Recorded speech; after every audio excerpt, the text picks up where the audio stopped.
we're on. Yeah, okay. Yeah, could we please stand for the Pledge of Allegiance? I I pledge allegiance to the flag of the United States of America and to the republic for which it stands, one nation under God, indivisible, with liberty and justice for all. Good morning. It's Wednesday, March 15th. It's 10:05 a.m.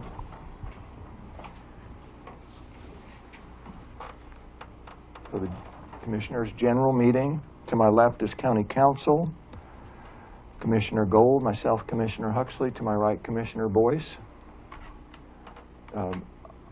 On the agenda, item 2 has to do with agenda amendments. Commissioner Boyce, do you have any?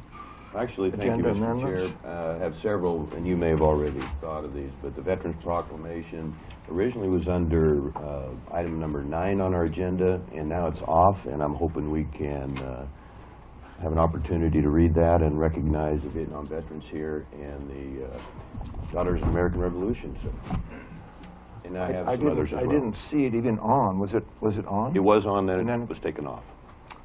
Accidentally, I'm sure.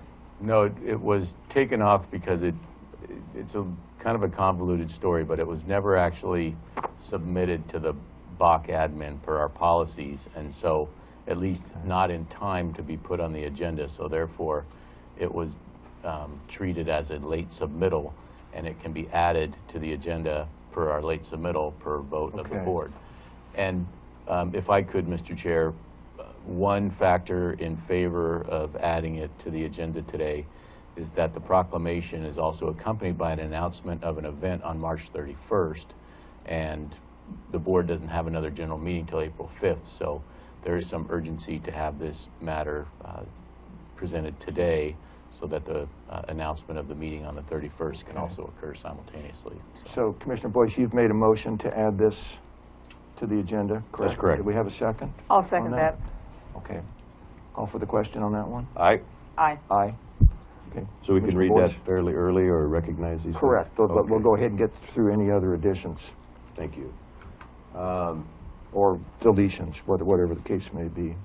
Okay, also on the submittal file, I had offered the ONC update, and that was also on the agenda. Now it's not there. I had also done the sod, and we decided that could wait because we've had fairly good coverage on the sudden oak death issue.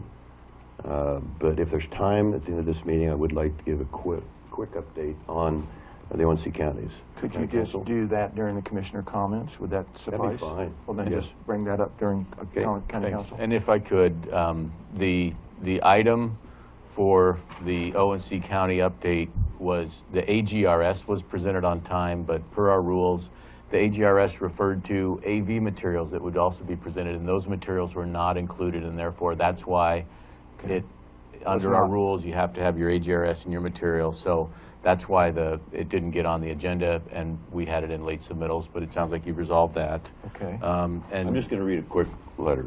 well, just a Great, but minute. that would be during commissioner comments. Yes, thank you. Okay. Good. County council? And then if I followed what Commissioner Boyce said, the ONC, the SOD will be handled perhaps at another time, maybe a work session or even another meeting. And I'm satisfied with that, yes. Okay. And then, Mr. Chair, I also had I'm sorry, did you have any others? I do. okay, good. The Oregon Research and Education Council on the lease agreement with our office space, there's a real urgency there. And then I learned yesterday that our next meeting is April 5th, which is 3 weeks. I have a question on that. We're getting overloaded on work, and we need, in my view, more meetings, more time, so we can make decisions, not less time. So back to ORIC.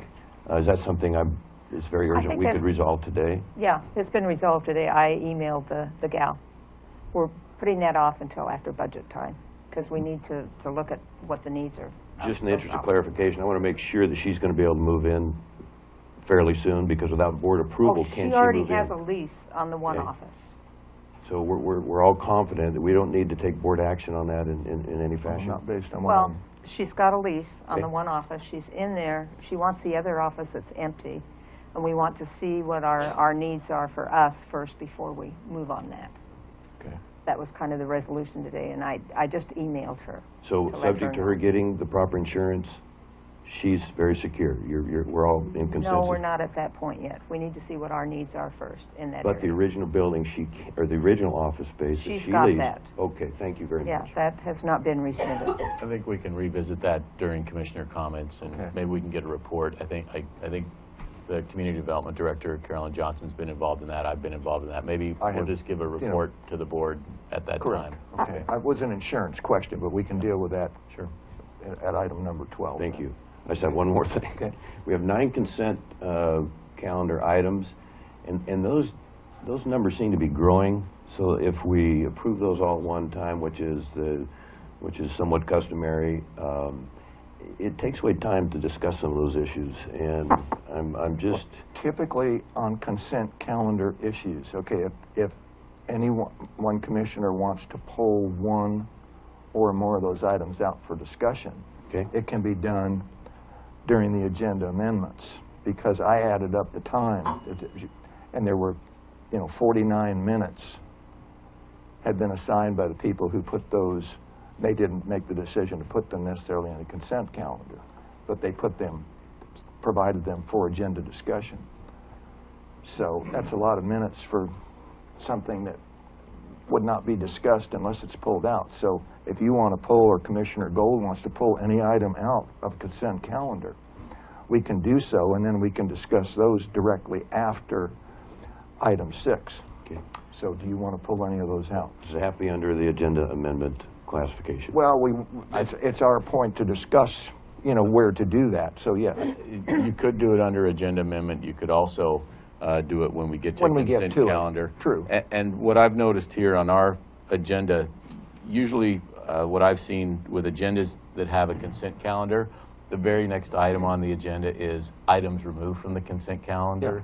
And we don't have that space, but that's usually the process. You get to the consent calendar, the chair says, are there any items to be removed? And then individual commissioners say which items they want to speak on or hear more about. And then you ballot on the remaining that didn't have any questions, and then you move on to those. So it can be handled either way. Either place. I just don't want to feel rushed. I understand your concern of turning into a full hour. I think that we can avoid Well, that. no, I'm just saying, when I If we added the did, minutes sure. up, I saw 49 minutes. Okay. That's all. So let's do it at this point now under the agenda amendments. Would you like to remove any of those and pull any of those items out of the consent calendar? I just want to make a quick comment on the ADA facilities through Well, county parks. Okay, if you want to, so item F is going to be pulled out, and we're going to put that under 6. I'm going to call it following between 6 and 7. Okay. So we're going to move item F.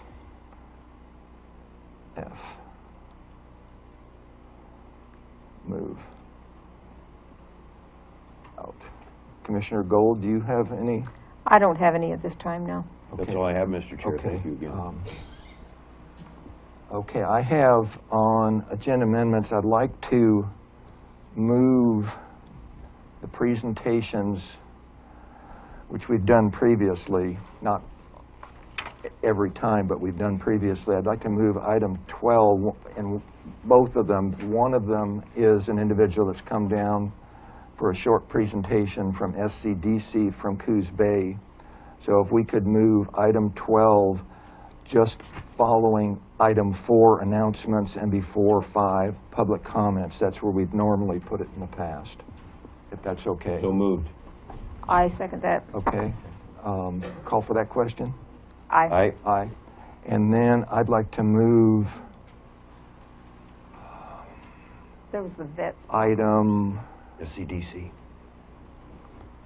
That's what he just moved. Yeah. I'd like to move item G, was formation of a Parks Advisory Committee. I'd like to move that out of the consent calendar also.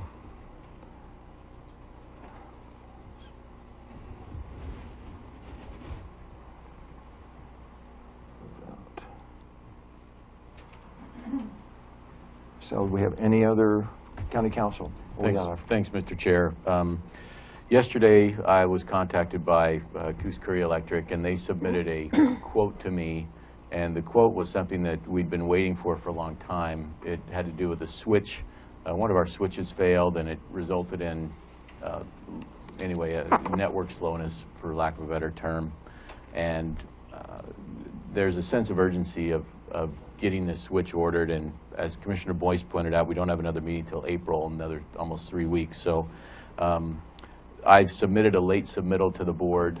It was an AGRS. It's at your places. I printed it out and put it at your places, but it's also, but it's essentially to purchase some switches and the service to install them. So that is something I'd request the board add to the agenda under either administrative action or perhaps even consent calendar, unless the board has any questions. I was in that meeting, and this gets the speed of the data back up basically 90%, because when this one router switch was not to get into the technical, but it was a lot of ports in that switch, and when they put the replacement in, which was a used switch, it reduced the bit rate as far as data from 1 gigabyte to 100 megabits, or 1 gigabit to 100 megabits. So it reduced it by 90%. I got it. So it's something we want to, as quickly as we were able to get the go-ahead to So just request a motion to add So that if to we the could- agenda, Mr. I Chair. move that we put it on add the it to agenda. to consent calendar. Yeah, Just one quick question. $12,000, is that what we're talking here? And $10,460. how about the life of that? Do we know, by chance, just a general? I would say 5 to 10 years because of technology, but that would be my guesstimate. That would prompt a question, is it guaranteed for a certain amount of time? I mean, switches don't normally wear out quick. Well, but I'm there's not- also, and part of that, there's another piece that we had that will include replacement of the switch, but it's an annual maintenance agreement for all the hardware. That's in that Maybe it is that 12. IT room, not just I didn't know the if the router. Well, Right. yeah. Okay. And that will be approximately, from my memory, I think it was about $3,500 or $4,000 per year for all of the equipment. I'd say pretty much all. It doesn't count computers and things like that, but the switch type gear, the routers that are in the IT room now. And Dan Springer from Coos Curry Electric was very positive in his recommendation to do it that way versus in prior years where we've had maintenance agreements that didn't even include, not only support, but now this one does not include replacement, but it includes, support for all of that, that we've paid up to $20,000+ a year for some of that in the past. So he was very, very supportive and urged us to go that way for the board. I think in order for our departments to be efficient, we need to get it up to speed. So maybe we don't put it on the consent, we just add it to the agenda, we can have this discussion when it comes time to consider the If item. you want to discuss any further, we could do that versus the consent. We have a calendar. motion. I move that we put it on the consent agenda, I think. Mr. Chair, I'll second that. Okay, Okay. so we call for that question? Yes. Thank you. Aye. Yes. Aye. Okay. So do we have any other amendments? That's all I had, Mr. Okay. Chair. So that one. Good job on getting that to us yesterday, by the way. And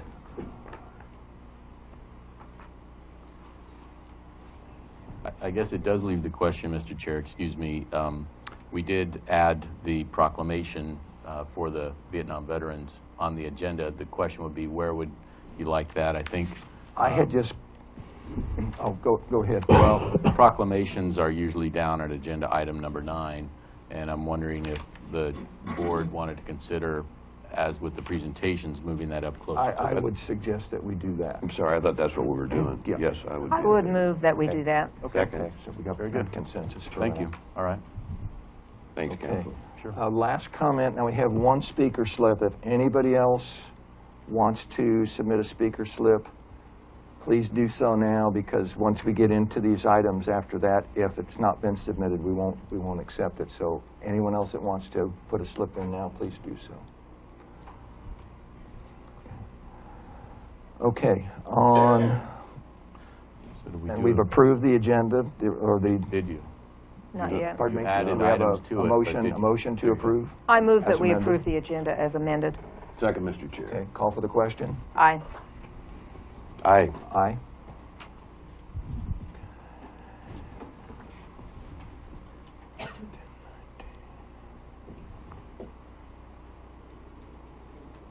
Okay, there are no announcements. Public comments, there's one public comment card.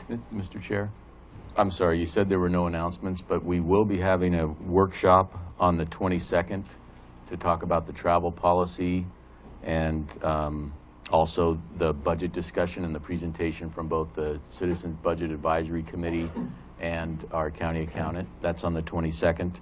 And then on the 29th will be a workshop about rules of decorum and then the county administrator. And I think in the future we'll try to put workshop topics on the announcements, but I thought those were fairly important. Yeah, in the past, sometimes they used to, you know, in years past, they'd have them at the end, but I think that's a better place for them in announcements up front. All right, thanks, Mr. Chair. Chair. So we have 4 items we're going to be discussing. On 2 different meetings. So we're going to be discussing 2 items at each workshop. You want to repeat the, Thank you. Topic, please. On the 22nd, the 2 items will be draft travel policy, and then the other item will be the budget discussions, both from the Citizen Budget Advisory Committee and the county accountant. So that's on the 22nd. And then on the 29th will be a workshop to discuss decorum rules for the board to consider, as well as the board, we have the personnel director and myself have put together a job description and a county ordinance for the establishment of a county administrator position. It will not be adopted at that time. It will just be for board discussion at that time. And it's just a continuation of the work we've been doing on that topic. So it's just the next step in the process. Thank you, Councilor Huddle. Mr. Chair. okay, so back to public comments. Chair. Yes. On the 22nd meeting, I did inform the board that I would be in a plane. I will be available from 10 o'clock to 11:30 by phone. I'm sure you can help me set that up. I'll be in the Seattle airport, and I'd appreciate if we could do the first item on the travel policy, and then I'll be able to review on the budget portion later on, so I should be able to catch up on everything I'll need to be informed of. And that's anticipated right now between myself and the folks in the finance and the road department working on the travel policy, and then the county accountant. That's how we have it sussed out right now, is that we would do travel policy discussion first, and then the budget presentation from CBAC and the county accountant second and third. So. And the staff in the commissioner's office would have the phone number. There's a special phone number to call in to this audio unit here that you come in on. Yep. So you can Understand. get that from them aside from. Appreciate it from all. the meeting. You're welcome. That's all I had, Mr. Chair. Sorry about all the Okay, announcements. no, that's all right. Okay,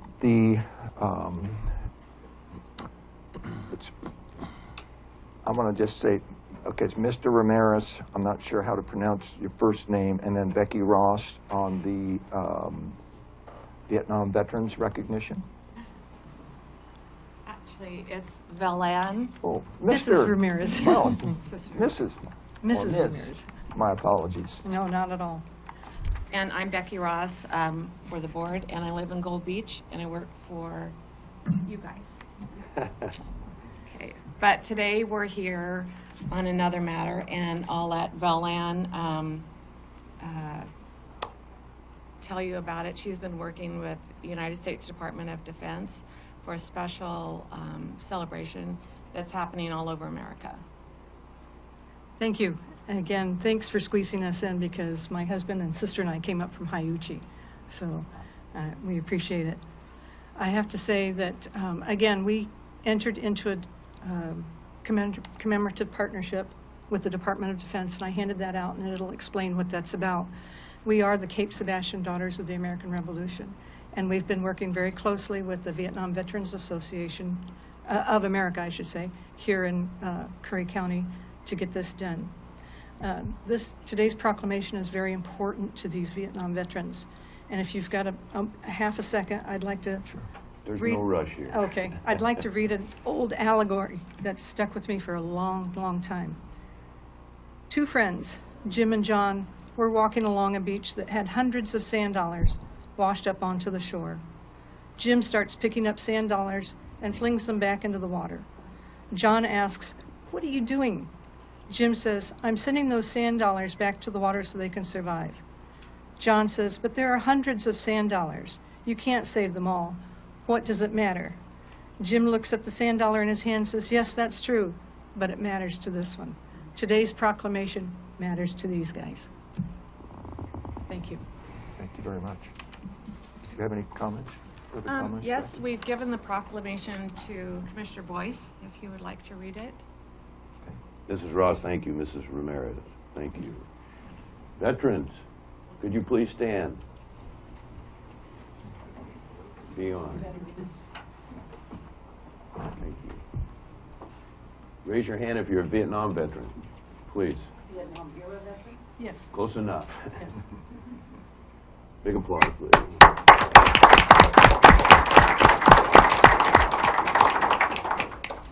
My friends have heard me say, in fact, I think I said it here a couple months ago, that I missed Vietnam by just so little, and I really appreciate the effort between Del Norte and Curry County, and as most of you know, we have a large proportion of Vietnam veterans in Curry County, and many of them were combat veterans, and we just never want to forget. So thank you for the honor of letting me read this, and appreciate you coming today. Welcome home, Vietnam Veterans Day.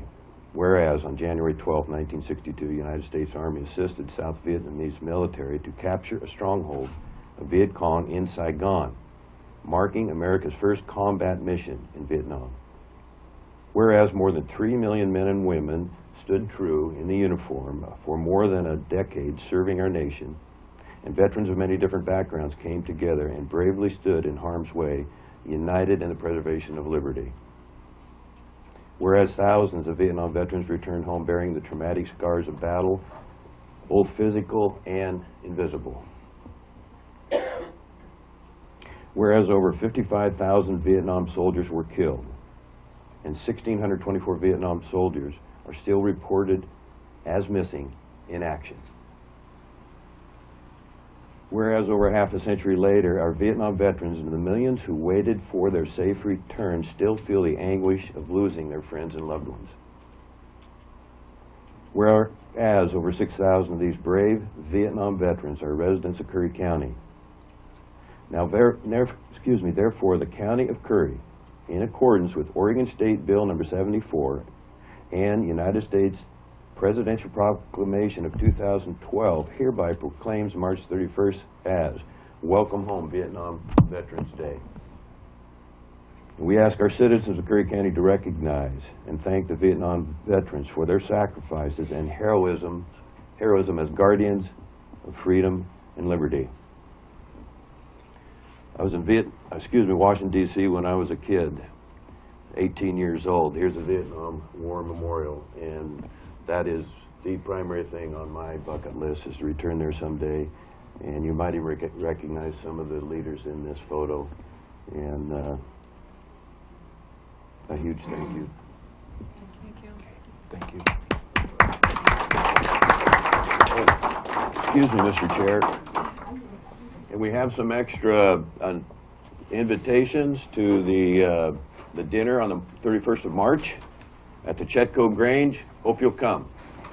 RSVP, and the information's here if anybody would like. Thank you again. Okay, we had moved in the item number 12 on the presentations up. The first one was 12A that we've moved. It's Curry County Parks donation.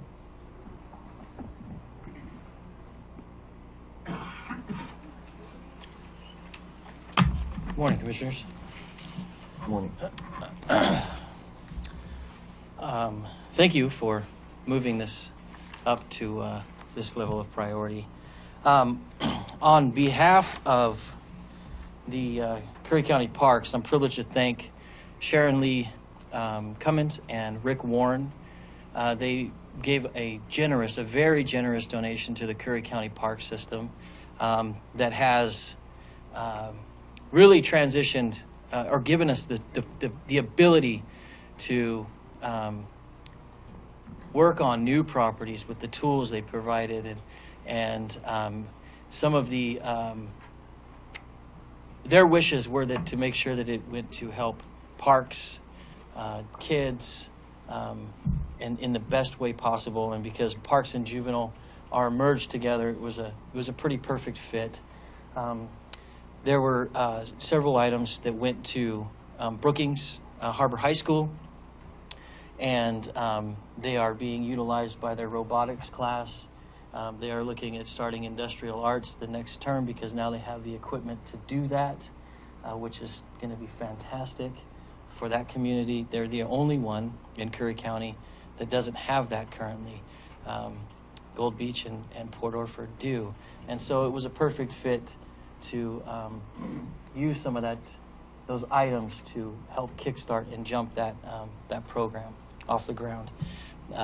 They also made, there were several items that they donated that were equestrian related. They went to the 4-H clubs that the 4-H kids have absolutely benefited from. They had a big event 2 weekends ago, and they were able to utilize all these items, and it was just absolutely fantastic. The collateral impact of this donation will affect generations to come, and so I wanted to publicly present them with a certificate of appreciation for their generosity, and thank them publicly. So, Rick and Sharon.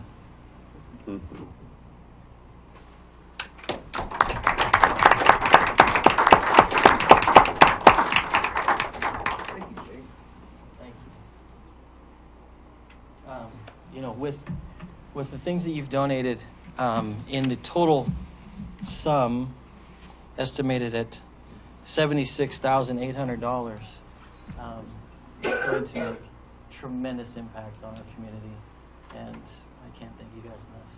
Well, you're welcome. That's what we really wanted to be able to do. For the kids. That's great. Thank you. Thank you Thank very you. much.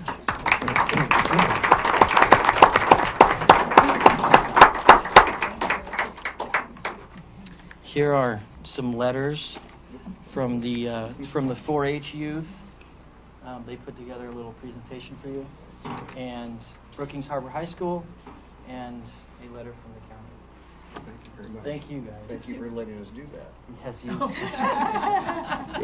Anytime. Thank you for giving me the time to present.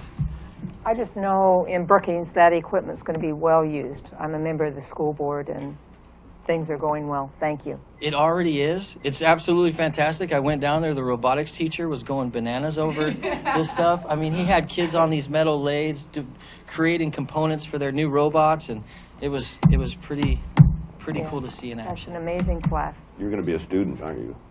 I might be. Thank you. Thanks. And the other presentation, again, on what's on item 12 that we've moved up, is from the South Coast Development Council, SCDC, and it's the new, is it interim director or permanent interim? Interim. Mr. Chairman, County Commissioners, my name is John Hitt. I'm the interim director for the South Coast Development Council.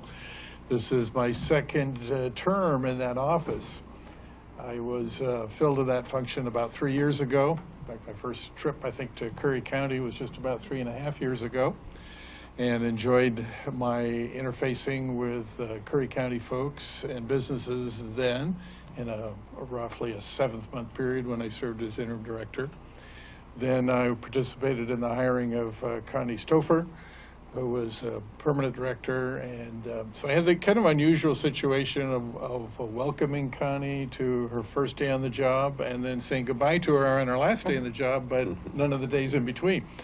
But the board, as South Coast Development Council board, which consists of both public partners like yourselves and City of Coos Bay and several of the cities and counties in our area, the South Coast area, as well as private partners, both larger businesses, smaller businesses, Southwest Oregon Community College, various workforce training groups, and et cetera, are joining. The purpose of the organization is to function together in a cohesive way to promote economic development in the entire South Coast region.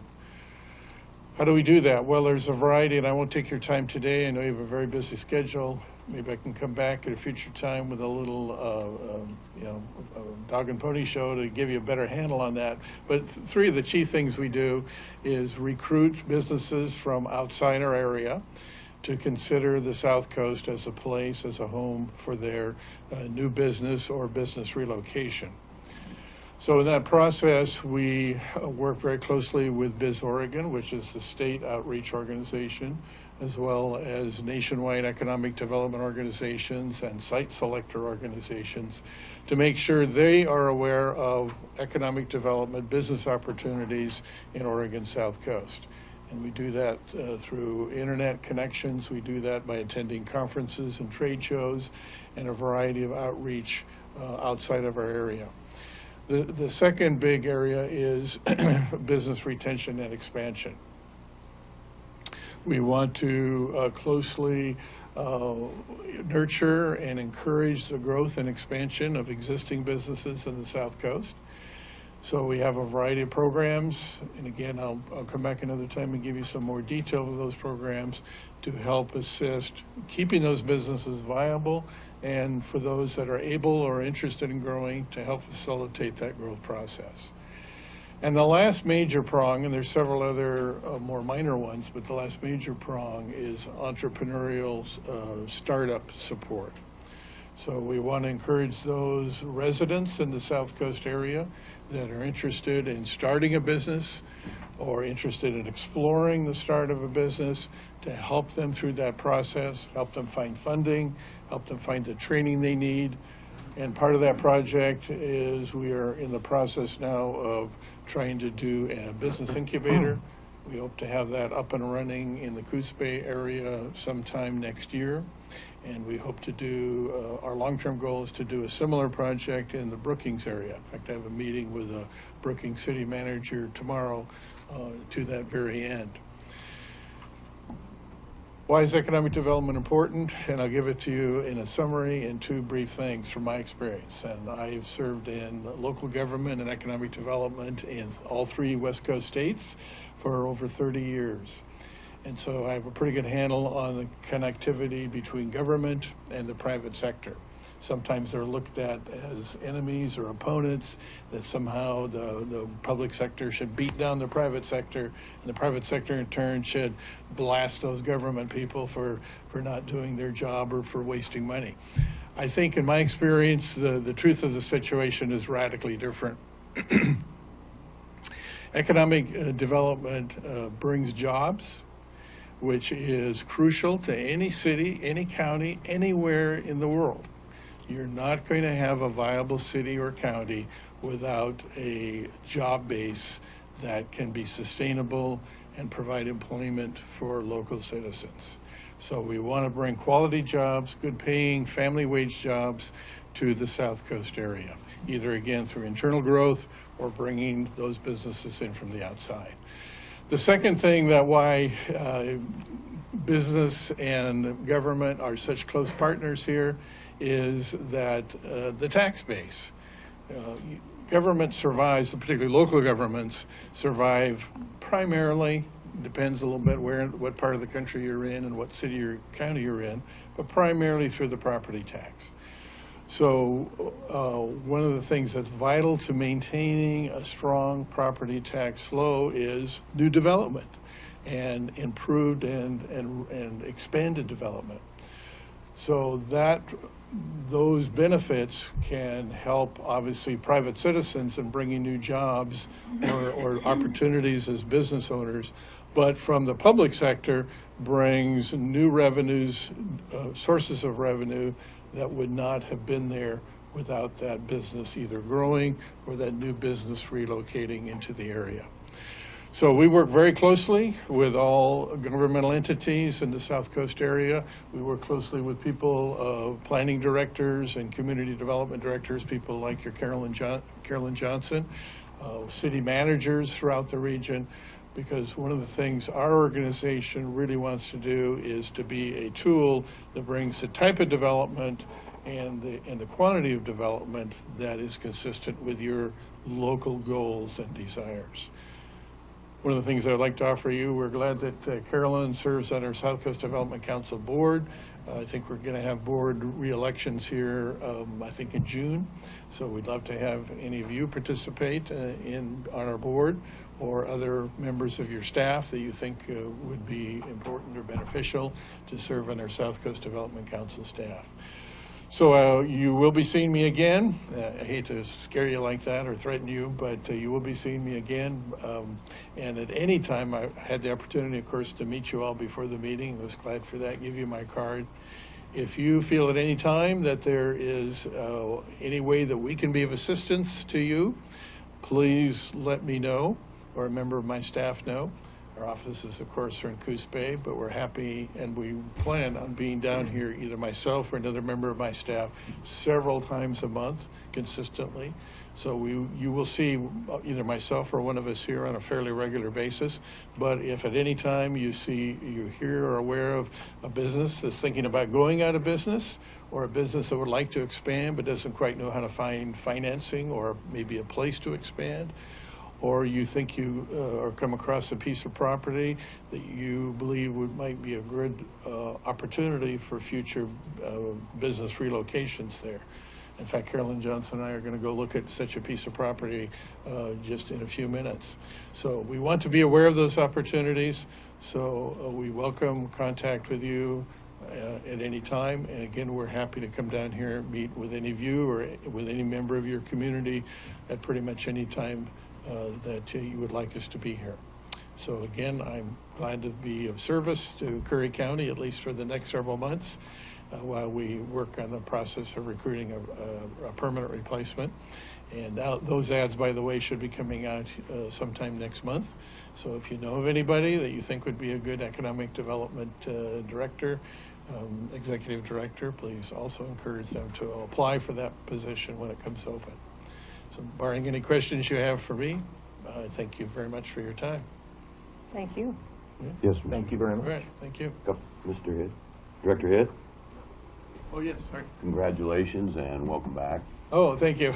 Just a quick question. Competition between Curry County and Coos County, a normal thing. I know you know Coos County pretty well. Yes. So how would you, not to put you in a spot here, but just, I'm interested in, and you said you would also come down often, and sometimes we get down here in our little corner of Oregon and we go, where is our help? So I'm sure you're up on that. Yeah.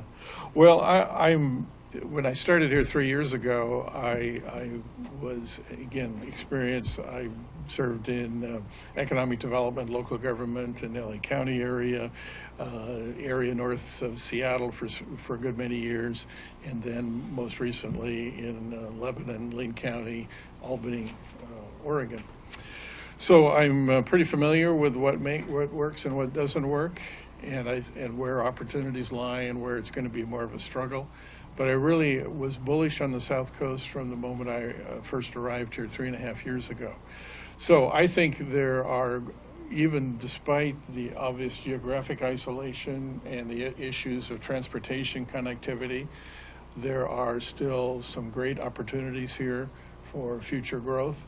I think example of Brookings, where they took advantage of a resource growth there, or it could be non-resource related, or it could be tourism related.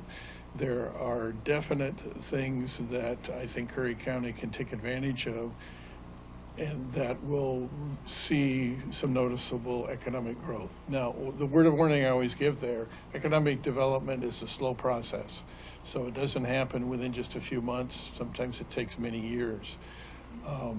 But one of the good things, I was on my statistics day before yesterday, unemployment rate in Curry County has come down substantially from when I was here 3.5 years ago. So of course I'll take credit for that. No. Unlike some people in government, I try not to take credit where credit is not due, which would be the case here. But the good news for you and your citizens is that that unemployment rate is down substantially. It's still too high. I know you and my organization, myself personally, want to see that come down a lot lower than what it is. But at least I think, and same thing with Coos County, progress is starting to be seen, progress is being made. We have a lot better handle on what are, for example, what are developable lands in both counties. When I came 3.5 years ago, I started asking around, well, what's available in the way of industrial land in particular? And mostly I got a bunch of shrugged shoulders. Well, I think there's a site over here, or maybe there's something down up in Coquille, and maybe something down in Brookings, not really sure. So when I was here, we started that process of inventorying and being really aware of what's available. We still have some fine tuning we have to do in that, but basically, at least now, we have a good handle on where economic development can best occur in both counties. Kind of a long-winded answer to your question, but I hope You did fine. Okay. Thank you. All right, have a good afternoon. Okay, thank you.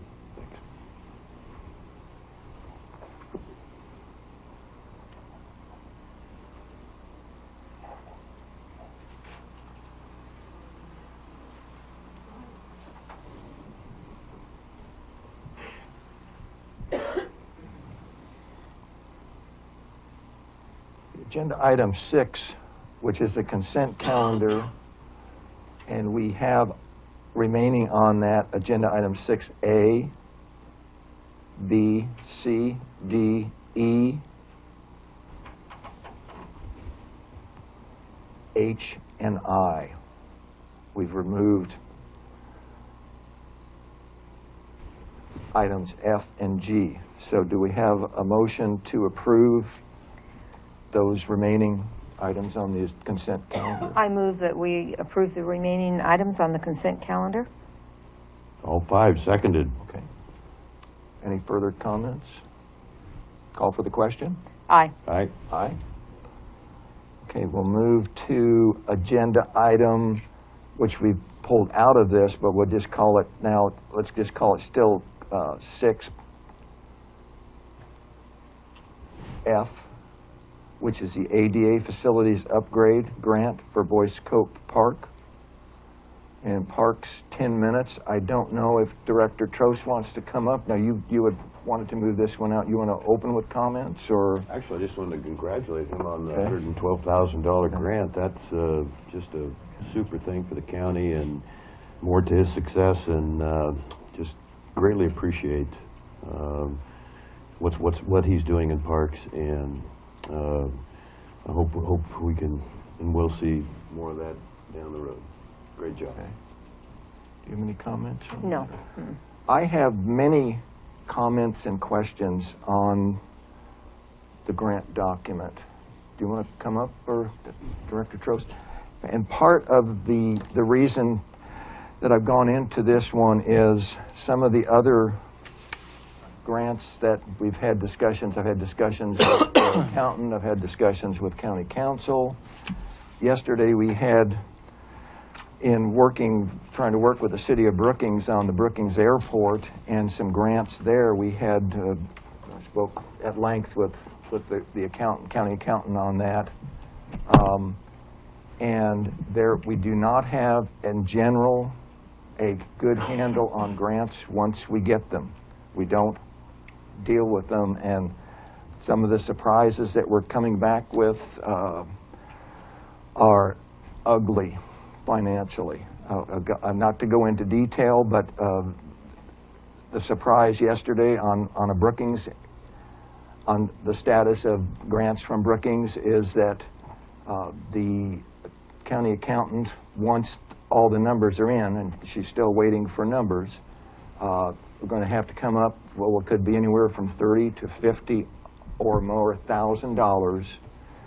out of the general fund somewhere to make up for things that, had it been properly administered, we would have been able to recoup those costs.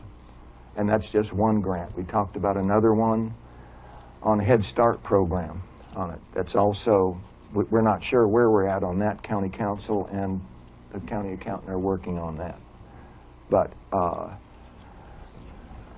in general, what we have to do is, I think, to get the county accountant to play a much more critical role in participating in these, so we don't have any more of these surprises, because this was not a good surprise yesterday at all, not at all. Excuse me, So- we're on the airport grant? Correct. Okay, thank you.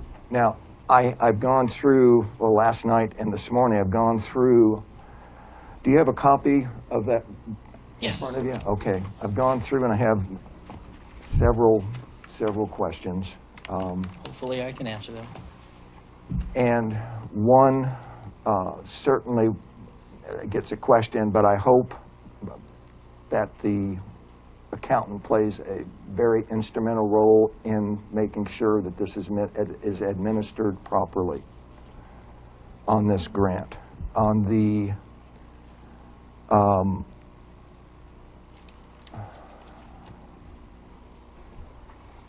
me go back to other comments.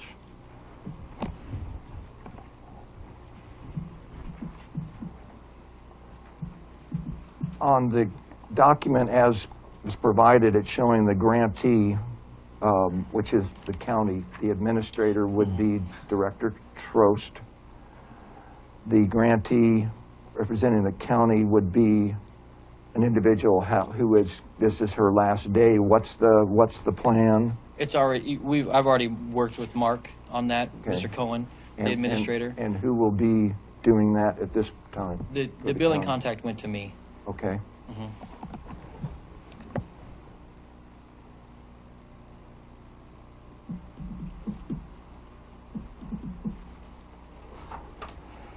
On attachment A, number 2, in compliance with the workers' compensation laws, it's saying all employers, including the grantee,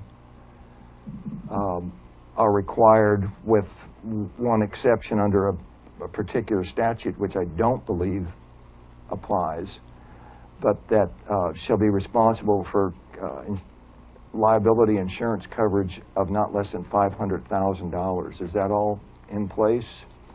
I would have to defer to county council on the legal language that was put into, this was their standard terms that they send. I understand. Now, this is a very, well, I can say we recently received this grant in 2015, and we complied with all of the issues or terms at that time as well. So I think. You want to come up?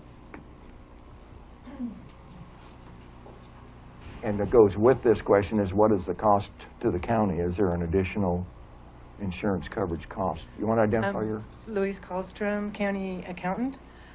This is a very common part of grants and other contracts, a lot. And what it requires really is a certificate of insurance from Correct. our insurance company, and we are usually, I don't think it requires extra insurance. I have not looked at our policy, but it is usually a common amount, so it's usually already part of our insurance policies. But I would have to look for sure to make sure. That's, because again. But it's not usually a high number for our insurance policies. It's usually, I've never seen it The outside. point is it in place? Because we talked on the airport yesterday, we have hangars out there and we have people leasing them that don't have insurance. Contractually, they're supposed to. County Council? Thanks, Mr. Chair.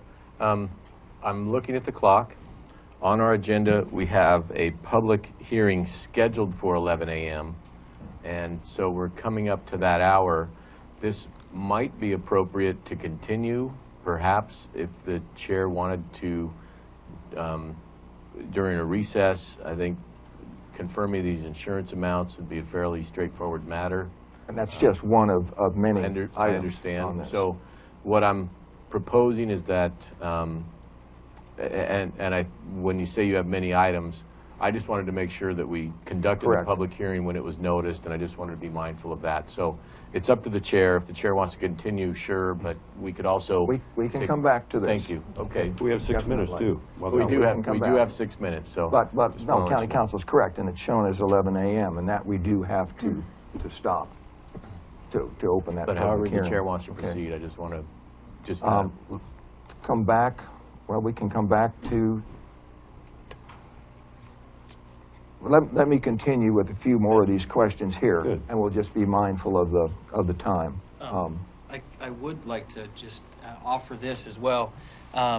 Before we applied for this grant, it was brought before this board for approval to apply with these terms and conditions in place. So it has been reviewed once before as well, so. And to that, I would plead, okay, not reviewing well enough on my part based on what I've learned with some grant issues that we have now, and I certainly will look at them a lot closer, and I hope everybody looks at them a lot closer in the future based on the surprises that we had just yesterday on grant administration. On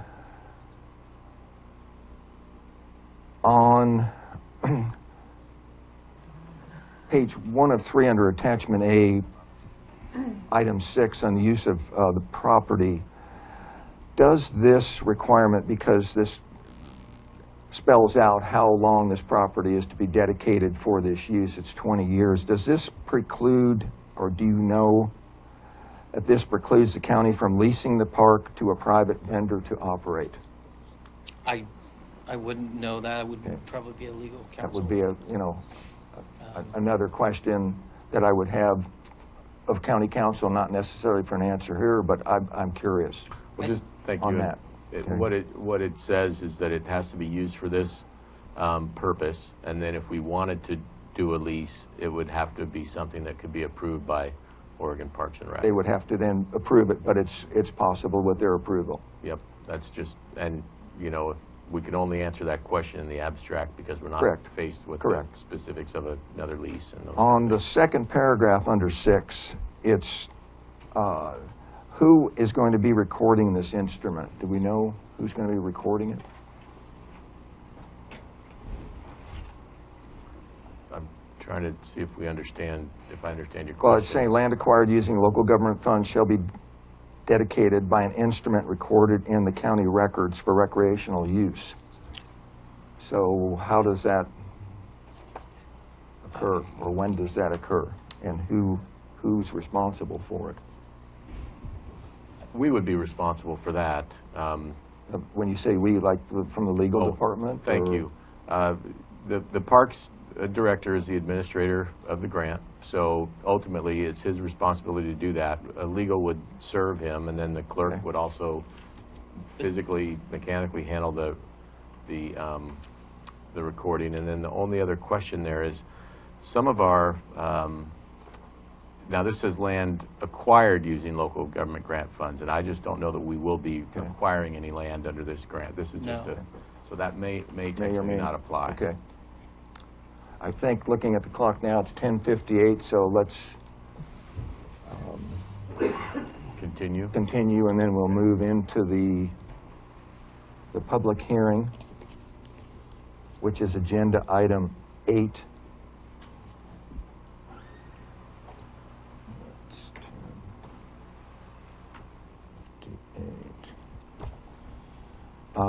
It's for the FedEx annexation into Harbor Sanitary District. And County Council, do you want I can give a to staff open report. with this? Yes, I'll give a Okay. staff report. So we have a application. This is the item that the board is, before the board is a public hearing, and it's on an application by a property owner.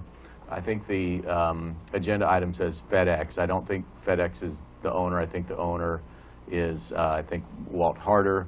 And so when a person who has property, and in this case it's sewer services, Harbor Sanitary District. When they want to develop, they need to have, you know, sewer services for public health, safety, and welfare. And this piece of property currently is in the county, and it's not in any district that provides those. And there are two ways of getting this sewer service, is through a contract with the Harbor Sanitary District or to annex in. And this property owner has requested to annex in. When a property owner requests to annex in, there doesn't need to be a petition. Perhaps the board or some of the public is familiar with the idea of you need a petition to form or become part of a district. When it's just one property owner, they can just do an application and then we don't need a petition. But it does have to be approved by the Harbor Sanitary District Board, and it has been. And once that happens, it's sent to us for review. We reviewed the petition to see that it complied with the Principal Act, and that usually means having a legal description of the property and the proper exhibits to show what property is coming into the district. And then the other part about it is that, lost my train of thought a little bit, but let me see if I can pull up the item on the agenda here to refresh my recollection of that. We have a public hearing. Oh, the other thing is there is some information in the packet. The board has to make a finding that it complies with our comprehensive plan, and for that purpose we had the Community Development Director, Carolyn Johnson, review the application, and she did submit documentation that the application was consistent with our comprehensive plan. So for those things, that it complies with the act and that it meets our comprehensive plan, those are the two findings that the board needs to make to adopt this. And that's what the topic of the public hearing and the comments should be related to when any public members speak. So that's all I had. I also understand we received a written submission, but not, I don't know if they are here. Oh, yes, we do. Okay, so there you are. So, and we received a written comment also from the city of Brookings. City of Brookings, and yesterday, I believe. Yep. And I don't know if they provided that to the applicant or not, but usually the applicant gets a chance to respond to that written submission. And I personally did not bring my copy of that here, and I don't know if the applicant received that. So anyway, with that, Mr. Chair, that's all I had, unless there's questions, and then I think it's appropriate to open the public hearing and take testimony. Okay. Any questions? Okay, well, you are the applicant, is that correct? I'm the applicant's agent. Okay, do you want to come up to the podium and identify yourself, please? Hi.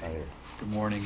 My name is Eric Oberbeck, and I'm the agent for the applicant, Did you receive a letter from the City of Brookings? I have not received a letter. I don't recall seeing a CC even on the letter. Well, if you like, I can go get my copy and provide it to you. That would be great, yeah. Okay, thanks. I'll just excuse myself. I'll be right back. Okay. Good job. You better hang around till you've done here. All right. Okay, thank you. Like I said, my name is Eric Oberbeck, and I am the agent for the applicant. This property, we are asking that the board approve annexation into the Harbor Sanitary District. It has already, the Sanitary District Board has approved the petition by the county, and so they're in agreement and are willing to offer service to do this. I've got a map of the property and other properties surrounding it. Thank you. Thank you. Thanks, sir.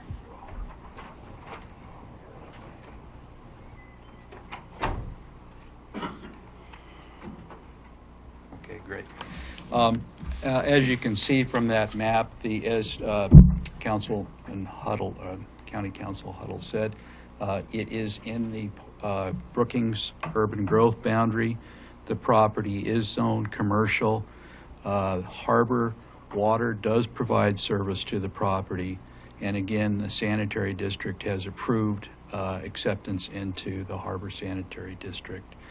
A little bit of background, FedEx has been looking for a suitable site in Curry County for a ground shipping facility since 2013. After 2 years unsuccessful, they bought this property, and that required that we come before the board and make application to rezone the property from R5 to commercial, which we did in December of 2015. That was approved. We subsequently partitioned the property. The map for the partition was submitted to the county surveyor, and it was approved on January 12th of 2017. The county assessor, county clerk, and community development have all looked at and approved that, and so this is the last step in our process. Looking just over this letter from the city of Brookings, it looks like the city of Brookings, they're asking for a district's engineer concerning the current level of flow into the interceptor main, but I believe is that for the sewer? That's wastewater treatment sample. Excuse me while I read this.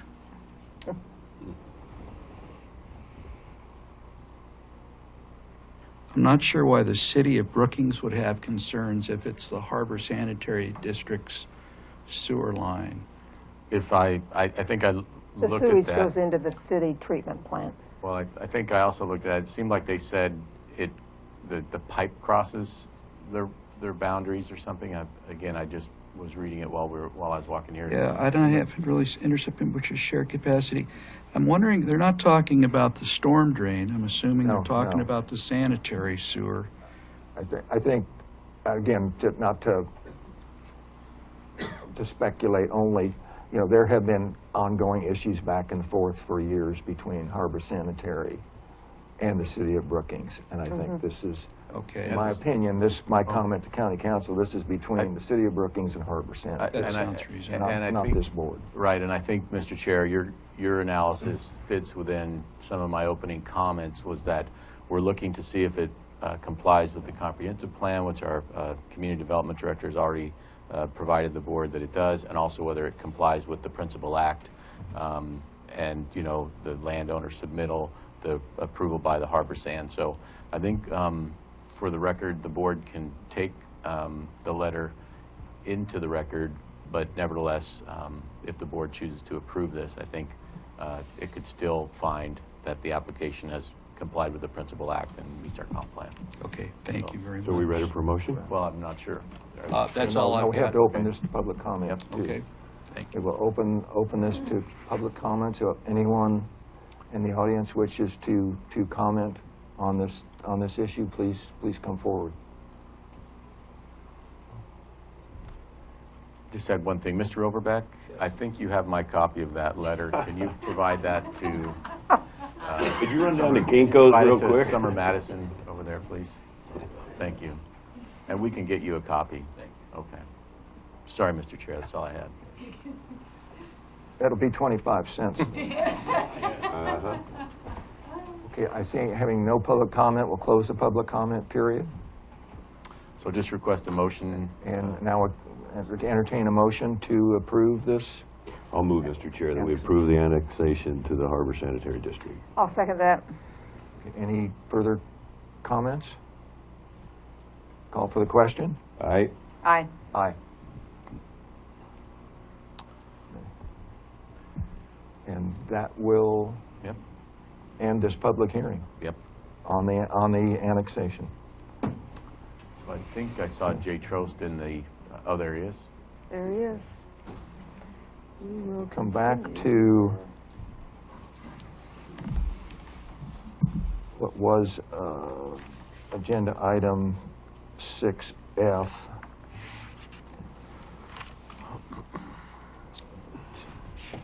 We left off on the second paragraph of number 6, I believe. Correct.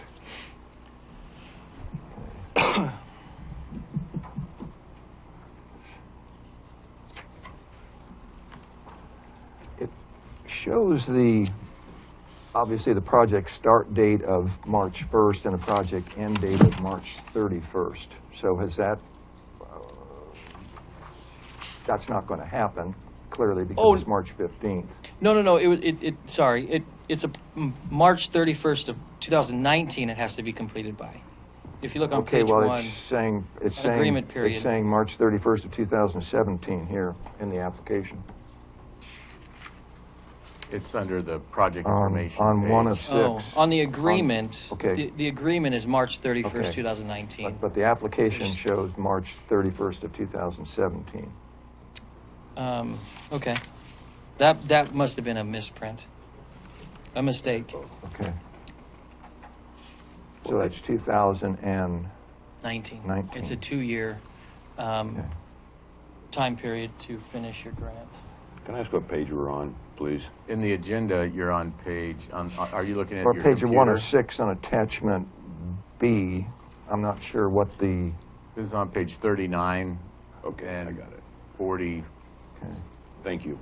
We're talking about 42, but also if you look, so the Oh. chair has mentioned the project end date of 3/31/2017 on page 42 in your digital or the On the agenda application. packet. Yep, and that's the grant application summary form, and that says project end date 3/31/2017.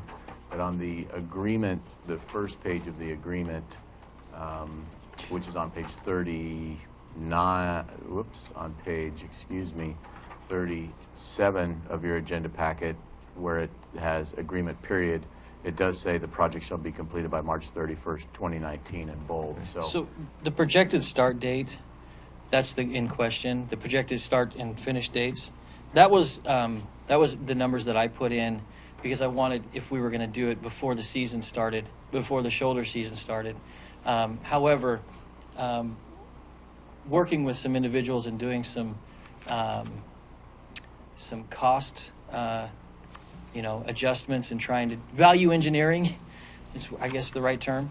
To value engineer this a little bit better, and plus the weather in March wasn't conducive to even begin the idea of starting, and that's what a lot of construction people have told me. Plus, a lot of the construction people that I've talked to are booked out until next fall, but we do have that. So that was projected when I applied. Okay. On the application on page 3 of 6, on item number 2 on the project description, it was where is the project located, what work will be done, who will do the work, and who will provide supervision. The response to that question, to the last 2 parts of the question, were not answered. So who is going to do the work and who's going to provide the supervision? Well, in terms of who will do the work, we still have to get our bid process. We have to bid it out. Going out for with requests for Right. quotations or proposals. So we have to get 3 bids on that because it is a project over the amount for that. And I would be supervising the completion of the project.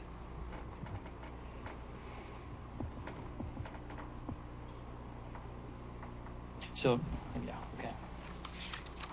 Again, I just asked because I didn't see the answers in the application to the questions. Mr. Truss, when do you expect to have the bids out? What, do you have a hopeful date there? We're going to work the bidding process over the next few months, and we're looking to get construction rolling in the next shoulder season, which would be in that September-October window.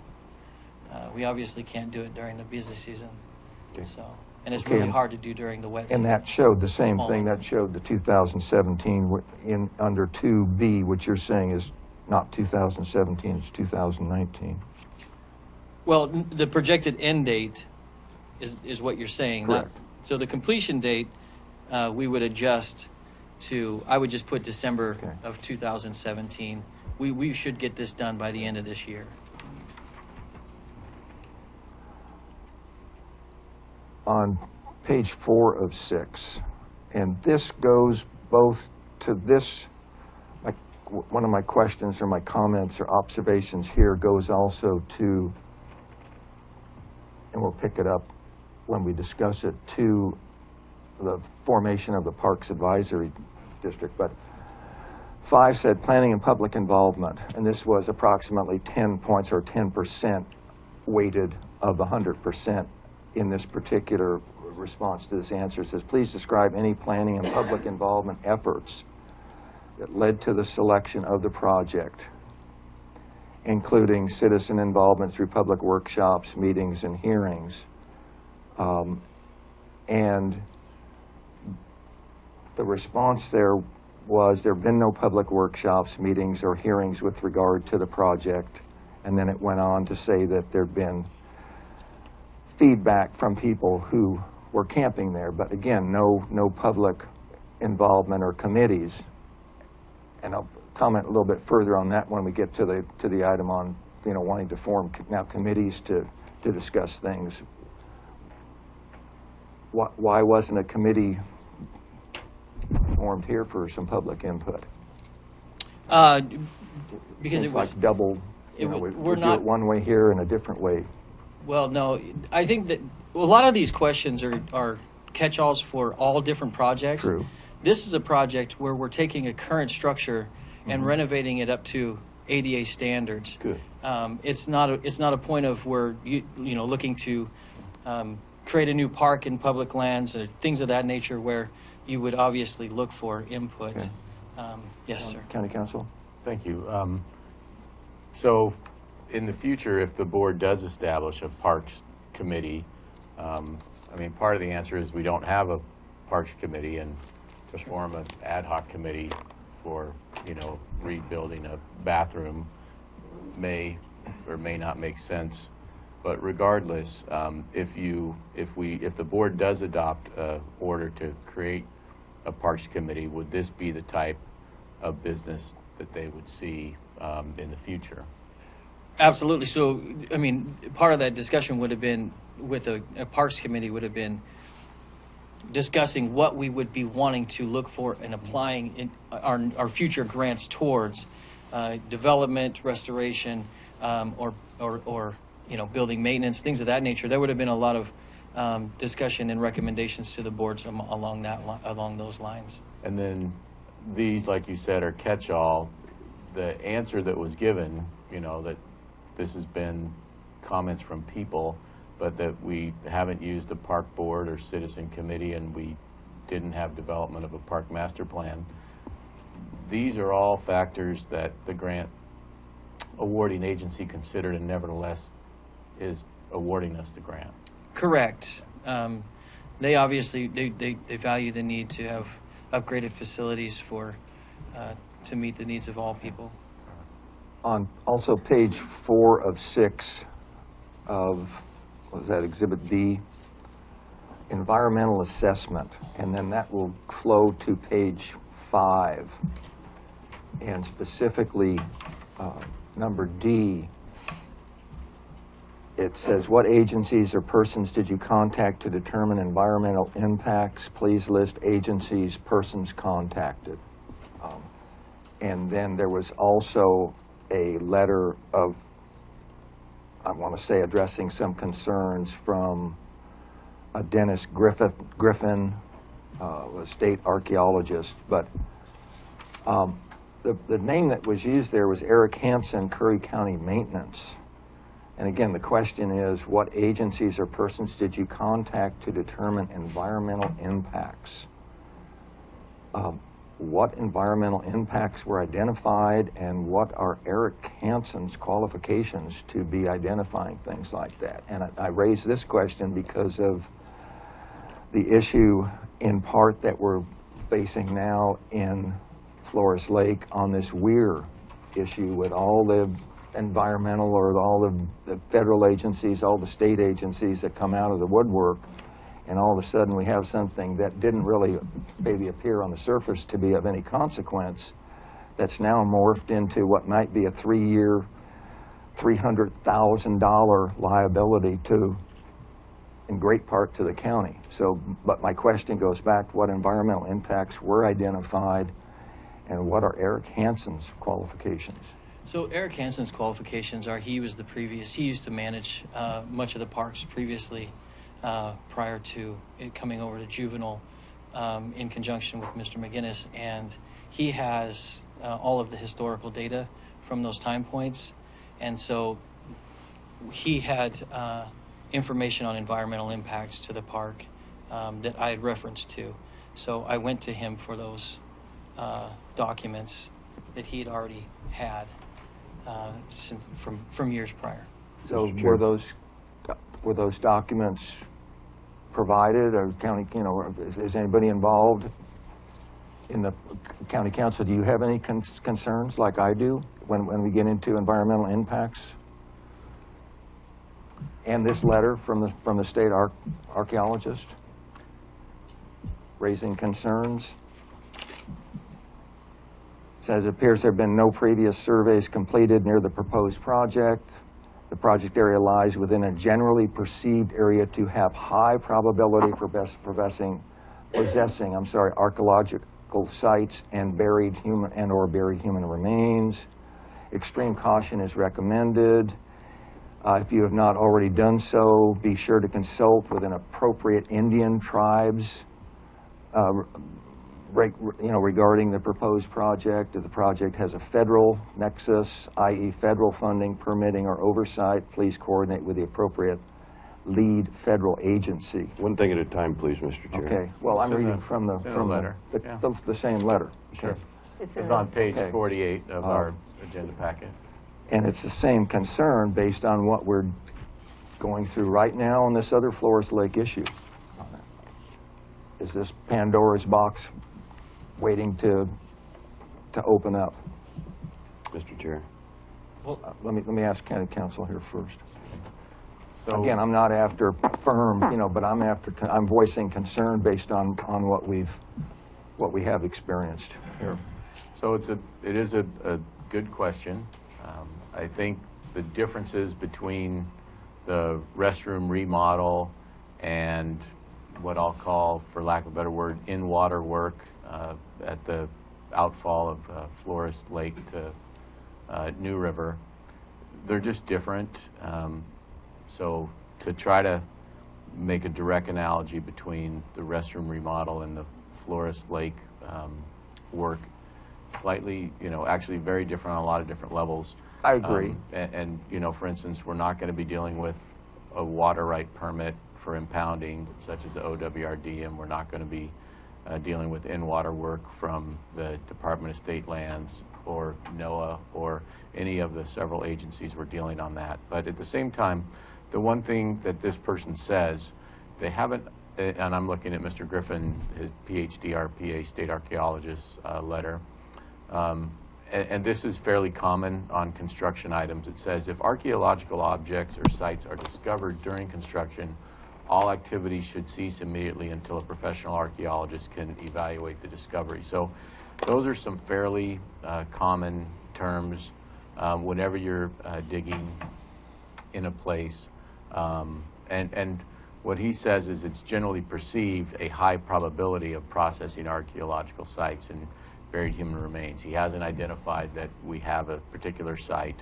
So what he just says is, we're put on notice, and if the general contractor who does the work, and the state law, the law on discovering archaeological sites says that if the person doing the work discovers them, they have to cease. So the law, the ORS 358-905, that we've looked at this law in other projects that we're doing, but it's a standard provision. If you find something, like you said, human remains or archaeological objects, the law says that the person doing the work has to stop and notify the state archaeology and the state historical, I think, is what this person is from. It's the State Historic Preservation Office. So, and he is affiliated with the State Parks and Recreation Department, which is the entity who's actually giving us the grant award. So the people giving us a grant award are identifying these as concerns they have after looking at our application. So really, And in addition to the Indian tribes, and I know, there's a lot of that in the area. yep, no, there is, Definitely. and that's what they're putting us on notice of. And it says, be sure to consult with Indian tribes regarding your proposed project. So that would be an ongoing condition of the grant. And so if we are awarded this grant, if the board accepts it, then I think the direction to the Parks Director would be to outreach to the tribes to make them aware that we'll be doing some work. I haven't seen the plans for the remodel. I'm not sure if this is an above-ground remodel where... Yeah, we were looking to take the existing foundation. Okay. So there won't be any There digging. may be some earthwork, or they're not anticipated earthwork? Well, We're building a bathroom, right? Right, we're remodeling. we're I think. remodeling. Let me know if you find any of my relatives in there, okay? We're remodeling. Okay. I mean, this is a bathroom, and can I speak now? Well, just, we have just more? a minute. No. John Right, Hudson, I you know. still have the floor. Yeah, The septic, the plumbing is already plumbed in. We were looking to try to use the existing infrastructure Okay. and use the foundation that's there to build on with new ADA compliant toilets, compliant sinks, doorways. right, grab bars, those Yes. kind of things. Right, so some of that, again, doesn't raise a lot of red flags with as far as the, on the federal level, the NAGPRA, and on the Native American Grave Protection Act, and on the Oregon, the same corresponding state law. So again, good questions, but I don't know that there's a huge risk of, another, I'll just call it another Flores Lake. Yeah. So. Could I speak for 1 minute? Well, Commissioner Oh, Boyce okay. was next. Commissioner Boyce? I'm going to take exception to you questioning Mr. Chair Eric Hansen's qualifications. He's one of the toughest outdoor guys I know, one of the staunchest environmentalists I know in the right sense, and cares about this area very much. He's very invested, and he's a terrific resource for this county. And apparently the people that qualified us for this grant didn't see any concern that he didn't have a PhD after his name. As far as the Weir project, I appreciate that you reference that again. However, I think long-term we're going to prevail in that because there was no, in my view, major missteps from our people in that process early on. And I don't think it's your intent. I just don't want to feel like they're being berated a year or two after for trying to do the right thing. That's my personal opinion, but it needed to be stated right then. Thank you. Commissioner Gold? Mr. Trost, I just wanted to make sure that if we are using the existing foundation, then basically there's going to be no digging and Yeah. okay. There That would was, cut back on the liabilities considerably, I would think. It would. I mean, in terms of the archaeological study, we may, depending on the contractor and the bid that we go with, and there could. I'm not going to say there couldn't be digging. The goal at this point is to use the existing foundation because I feel that it will be too expensive to uproot the existing foundation and all of the infrastructure that's with that to build a new Right. one. Is it a concrete foundation? Yes. Okay. Just a quick comment, response to Commissioner Boyce. As far as the qualifications of Eric Hansen, this is not to do with Eric Hansen as Eric Hansen. This is when I see a contract and it asks me what agencies or persons did you contact to determine environmental impacts, I would expect that we would have somebody that would be qualified in that area, because if there were issues afterwards and we didn't have, we would be at fault, in my opinion. Mr. Chair, I give you the benefit of the doubt there, but it did sound like that you were disqualifying him, and so that's why I took exception. I would disqualify him as being qualified to act, as an expert for environmental impacts, yes, just as I would do myself or anybody else sitting here. Right, the only qualification I'm aware of for Mr. Hanson is that he is our county ADA compliance officer, and this is a ADA-related function, and But his that's where it makes qualifications sense. go way beyond that. Oh, okay.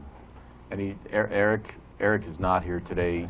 There's another item later on that he wanted to be involved in, but he's not present. So otherwise, So those were ask him.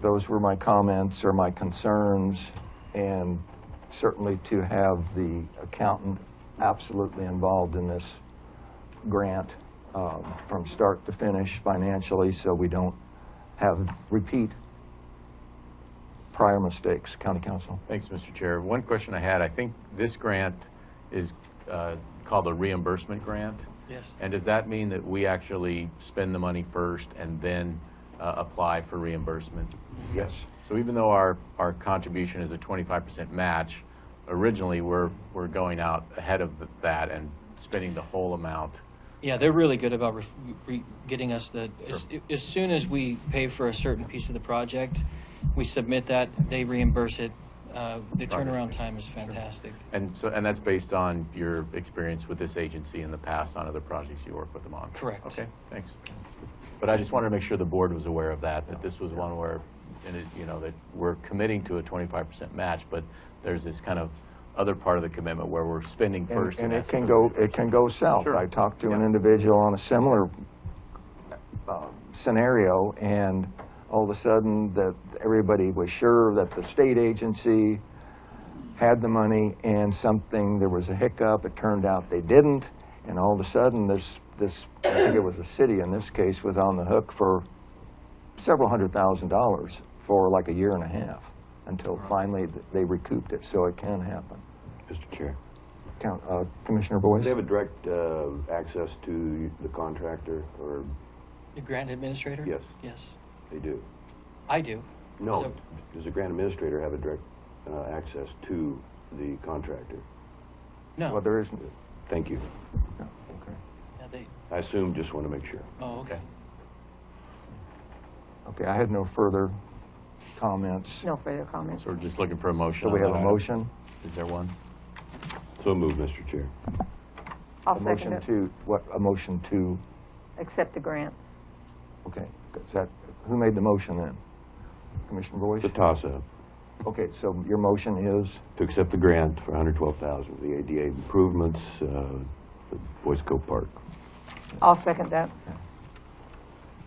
any further discussion? Call for the question? Aye. Aye. Aye.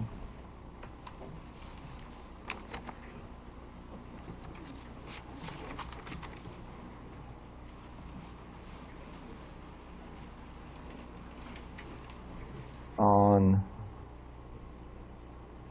item G, which was formation of a Parks Advisory Committee, again, I was the one that asked to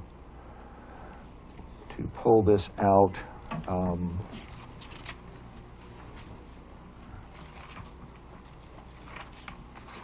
At this time, given that this county has so many committees, they don't know even who started them, in many cases, who's a member of them, what they're doing, what they're not doing, and some of the financial suggestions that are have come back in through this Budget Advisory Committee.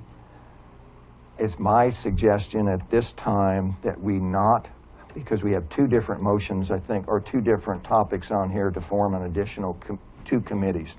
There's another one down under new business. I think until we get through the budget process and approve whatever the reduced budget is going to be and how that's going to be reflected, I don't think we need to become involved with additional committees at this time. That's my opinion, be it a Parks Committee or a Consumption Tax Advisory Committee or any other such committee, until we get through with this budget process and see there are suggestions as far as consolidation. I've seen some, that were in regards to, and again, these were just suggestions. This is nothing that's occurred, but I think these are suggestions that will be discussed in the coming weeks, and I just don't think it's a good time to start setting up more committees. Specifically on this one, there were, I think, 5 parcels that were referenced. 1, 2, 3, 4, 5. My question, and this is my only question on that, parks property needing to be developed, were all of these recommended in the process of looking at the county-owned properties? And could you, as a follow-up, just provide the documentation for these 5 specific properties So- for that? These were part of the property task force that the board approved to put in as parks property. And so that's why they are listed. I would just offer this to the commissioners is the parks has no general fund contributions, so it's not a general fund budget funded department. And, you know, so in regards to budget discussions, I mean, if outsourcing the park was on the table, then yes, then maybe the Parks Committee should be, you know, postponed because it would be, you know, just being formed if it's looking to outsource. I would hope that not to be the case since it is a revenue generator for our county, but if it is, that would be one reason why I could see postponing the park. And that's one reason that I use as far as a possibility. I've seen some reference to that possibility in consolidation. So those are my comments. So I have one Commissioner- question. Commissioner If we McCullough? were to postpone this a little bit, say until after budget, would that severely impact your Parks Department? I mean, severely is pretty broad. It definitely prohibits kind of some momentum moving forward, because you know I was really looking to have this body assist with creating the master plan for our future county park properties and developing you know our 5-year plan in terms of how these are going to be developed and provide input on this upcoming grant cycle and things of that nature. Which, I mean, so. Have we done without? Yes. When is the grant cycle starting? Can we continue? They actually open it up here, I think, next month, and then it's due in October in terms of has to be so submitted if we were by. to postpone this until, say, middle of May, would that be? We've survived without. Okay. So Well, I'm just thinking in terms of some of the comments that, you know, a lot of changes are going to be made possibly, and if that's the case, then, you know, it might not be too prudent to do it right now. And that would be, you know, your decision. I have something to offer. Commissioner Boyce? I guess I'm a little surprised because, you know, Oregon State Parks, to the extent it has been managed so incredibly well over the years, not perfectly, but it's one of the greatest bright spots we have for the state of Oregon. When you look at the county level, the success we've had in the last 3 years in particular, and the amount of revenue that's been generated, we have a graph somewhere in our stuff here, but it goes from 30,000 to 90,000. This basically has nothing to do with the budget process. If there were some surprises, then I hope we would have a very qualified parks board to help deal with any of this. Fay Stewart is a commissioner in Lane County, a good friend. His father and uncle one time employed over 1,000 people in the Eugene, Lane County area through Bohemia Lumber Company. And to the extent that they dedicated their lives to Oregon State Parks as successful businessmen, lumbermen, and employers, it's just incredibly noteworthy. And I've talked to some different people in Curry County that have a sincere enthusiasm and interest for serving on this board, and I, for the life of me, can't imagine why we would delay getting those people involved. 101, citizen involvement, and I'm going to ask the board to consider doing this. There is an urgency here with everything we have to do, in addition to the budget, in addition to the Port of Brookings having no emergency facility. The list goes on and on and on. And we're spending 15 minutes on whether we want to have a parks board or not. Maybe I'm wrong, but I'm really surprised at that. And the last thing I'll say is, Director Trost, your motivation to come up with this idea shows where your spirit is and what your long-term outlook is for this county, and it goes with what you've accomplished. No, you've made some mistakes, we all do, but overall, I hope we can support you. And I know there's some people in this community, these communities, that will anxious to get on board. Thank you, Mr. Chair. So do we have a motion to approve this item for the formation of this Parks Advisory Committee? So moved, Mr. Chair. Do we have a second?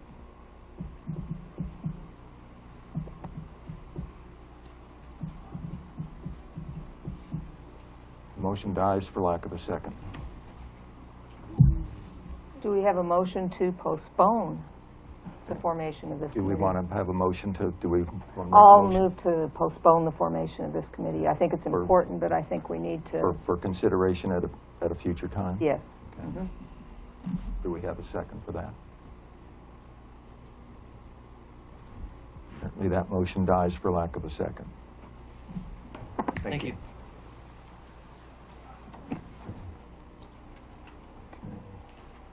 Okay, now we're going to move to agenda item 7A is the appointment, under administrative actions, it's appointment of the South County representative to the Budget Committee. Now, this is not the committee that's been meeting, this citizen or Budget Advisory Committee. This is a different committee. This is the one of 3 individuals that are the lay members of the County Budget Committee. And that's item, again, 7A. Mr. Chair, we have, if I may, Commissioner Boyce? we have 3 excellent qualified applicants, and it is a toss-up for me. I'm going to move that we appoint for another term Terry Hanscom, due to his background experience, former commissioner, and I would like to see us, too long a motion, I'm sorry. I'd like to see us take advantage of his willingness to serve an additional term. Okay, if we had, yeah, I think the way it was shown on this order was basically choose between the 3 that were listed. So your motion is for Terry Hanscom. Terry Hanscom. Do we have a second for that motion? I'll withdraw my motion, Mr. Chair, and I'll make an additional motion to appoint Tom Brand, who has also served in the past, very qualified. Okay. Do we I'll have a second second? that. Okay. Any further discussion on that motion? Call for the question? Aye. Aye. Aye. Okay, and I see my glasses. Yes. Tom's sitting in the back seat there, I see him. Okay, now we have nothing under agenda item 9, proclamations, resolutions, legislative actions. Under agenda item 10, we have 2 items, both from Commissioner Boyce. Item 10A is titled Commissioner Appointments for County Council Time. BOC, 15 minutes, but I believe that was Commissioner Boyce that has put this on the agenda. Yes, Mr. Chair. I don't think we need 15 minutes. First of all, I want to clarify that I did not talk to Council Huddle about this until the very last minute, and then told him of my intentions. I don't want to give any appearance that he in any way lobbied me, or this is my idea and my concern. If I may, his time is a bit compromised with his administrative duties within the Board of Commissioners office, and he is carrying quite a load, and I think it is very appropriate that each of the commissioners set up appointment times with a 30-minute limit, and then have the results of that meeting, or those meetings, to be shared privately with the other commissioners. I think transparency is very, very important. I know there is a client-attorney privilege, but he represents the people of this county, number one, and then he represents the board collectively, number two. So drop-ins I don't think are in the interest of this county and our efforts to solve the serious problems we have here. So I am asking the board to consider a new policy toward that end. Mr. Chair? Commissioner Gold? My concern is that what outcomes would this be, or how would this be beneficial to the citizens of Curry County? Whatever I discuss with him through an appointed time, I think would be very beneficial to you to know. And I think I have a responsibility and obligation to let you know that. We were hired to be transparent in everything we do, and we can't, without that trust, we're not going to get the problem solved. Well, I'm thinking of some specific instances. For instance, if you were talking to him about an employee, I don't think that should be shared with the other commissioners. I think there should be some council privilege. Council, what are your feelings on this issue?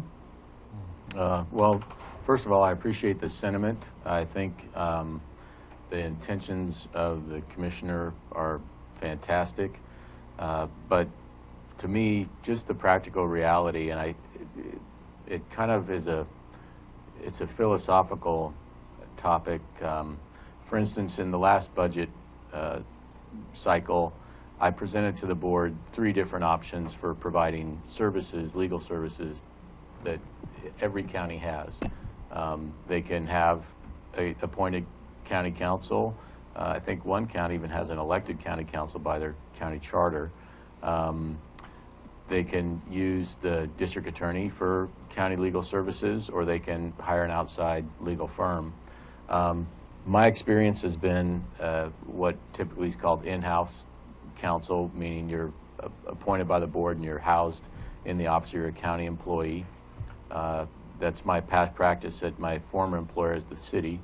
And I think one of the best benefits of that is I think there's efficiencies of having a lawyer at your disposal. I will say this, Commissioner Huxley is very good at making appointments. Commissioner Boyce is very good at making appointments. Commissioner Gold, you use the drop-in method, and more than. And you know what? I'm an adult. If you guys want appointments, I don't think we need a policy. I'll just do it. No, but regardless, and then the other issue is the sharing of the information that I talked to each of you about. I think the general sense that I've had when I talk to you, I try to maintain the confidences and allow you, because usually when you come talk to me, you're working on an idea, and it's then for you to bring to the board when quote unquote you're ready. And I would like to, and there are rare instances where I will tell you, hey, I feel I need to bring this to the board, and we'll make a discussion there. But I think it's also, to the advantage. I agree you work collectively, but each of you are, you have different departments you liaise to, you have different areas that you're working on. And so I think to be able to get my advice confidentially and then share them with the board when you're ready, but not to have me be required to share them with the board. It is the board's choice. They could require me to do meetings or do, reports. I'd recommend they be done in executive session, but a lot of times, the board members just have questions about, and I'll just use the example, Mr. Chair, today you had questions about the insurance provisions on that grant or something like that. I mean, if that would come to me in a meeting, perhaps that wouldn't even need to be discussed to the board if it met your satisfaction and no other board members had a question. So there's just so many different ways that I provide legal services to the boards. And then my other tongue-in-cheek comment was that Commissioner Boyce's idea didn't go far enough, and I'd like all the departments and all the other elected officials to make appointments to see me too. But that is also very tongue-in-cheek. I just don't know if it's practical to have, because I don't know it goes far enough, because I also give advice to other departments, and then there's phone calls, emails, you know, so there's just so many ways I provide service, and I think just having myself be accessible as much as I can. And am I busy? Yes, I am. I enjoy being busy. Have I had to more or less do triage where some things get put on the far back burner?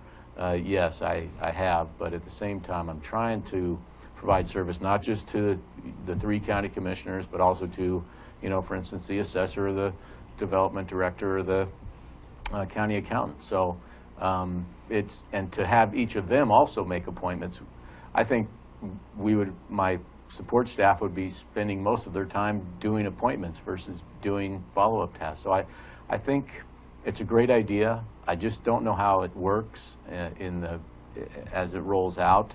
I appreciate knowing ahead of time when you want to come and talk to me. It helps me plan. But I think each of you has the ability to do appointments. I'm not going to request that I require you to make appointments. I just think there's going to be times where making an appointment is just not practical. So that's it. I'm sorry. I feel like I'm repeating myself, and I appreciate the chance to speak on it. But I very much appreciate the idea and the sentiment of the motion. I think it's made in great spirit and great idea. But the practicality of it. I think I would become like an appointment-making machine, and would I be able to do everything else? I don't know. I appreciate everything you just explained. Yeah. I just don't see an appointment system as that complicated. I can't imagine any attorney under any capacity surviving without a strict appointment system. And of course, I want equal time. I'm one of the new commissioners here, and I've got a lot to learn. And equal time. Yeah. Point of order. But I want to respect your time. And Commissioner Gold's example of an employee issue, I absolutely would want to know about that. And I can't imagine not. Why would it not be a board? It's like this meeting was set for April 5th. I didn't know that. The next general meeting.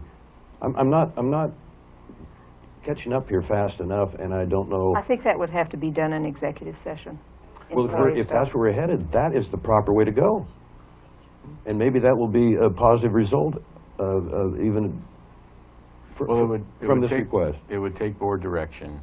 And again, Commissioner Boyce, how about you and I talk more about the concept? I don't disagree with it. Private practice attorneys, you make an appointment. Sometimes they allow walk-ins. Technically it's not uncommon for private practice to have walk-ins as well. Again, but I agree with the idea, and I would like to talk to you more about how it works. And then also, again, I said it's tongue-in-cheek, but I think the same idea would work with all the departments, both elected and appointed, that I also serve. And how do you answer the email question? Because what if someone wants to not have an appointment and just send an email for the same question? And, am I going to respond to an email and say, hey, make an appointment? I feel like I'm taking up too much of everyone's time on this. I think you and I should talk about this offline. And I appreciate that. And I'm going to be watching close. And if nothing else, maybe something good will come out. Maybe it already has, that there's an awareness that you're an expensive employee and your time is very valuable. And I'm just going to politely represent that we all need to be reminded of that. And you did say something, you want equal time. If you feel I'm not giving you equal time, you come and talk to me about it, because I like to think that I'm available to all of you on an equal basis when you need me. So let me know if you need me. I have no complaints there. I just think my number one responsibility is to have everything out in the open. Okay. As it should be. That I need not to everything. Also, Excuse me. That's the hardest part of my job, right? I think you understand. Right. Lawyers need to Any further maintain comments, competencies. Commissioner Gold? Well, my only comment is if you feel we need an appointment, we can do that. We're adults. So it's up to you. The only time you're going to need an appointment is if, you try to see me and I'm already busy doing something else where I have a previous engagement or, a prior appointment. That's about the only time I'll have a conflict. So that's when I would just say, I'm busy right now, make an appointment type. Well, and again, we're adults. If we can see that you're busy, Yep. maybe we shouldn't hang out. I have just one comment on this, and I'm going to go back to the, and I'm shocked that it hasn't been addressed. You mentioned, Commissioner Boyce, that the conversations, if we, were to discuss something with the county council, and that those conversations then would be shared with the other individually 2 commissioners. And that's a massive, in my opinion, breach of the public meeting laws, and we can even go further with the Handy case. Well, To me, thank you, that's Mr. Chair. massive. Well, that's where, when I was talking about Commissioner Boyce and I would work on the details, I would see any sharing of information be done in some kind of an executive session where all the Yeah, but board it can't members were be, together at oh, the it same can time. be, but it's, Right. the courts have pretty much said, you're then you're acting as the interface, and you're sharing No, I would. the right, it would conversation with only- Commissioner Boyce with me, then with Commissioner Gold, and then vice versa. Before decisions have been made in And out of the public. public view, out of the. That's Oh, true. it would be done, Executive it would be session. done in executive Yeah. session, which is a lawful purpose. But and that then would you follow have all to the have public reason for the meeting. executive, there are Correct. very specific agree. requirements, and it's not just to discuss, you can't just hold an executive session Well, you for can- a lot not? of reasons, but. Attorney-client privilege Yeah, information is but usually to allowed. discuss any Sure. subject, it just, to me, is could No, be I- looked at as Yeah. abuse of the public meeting law.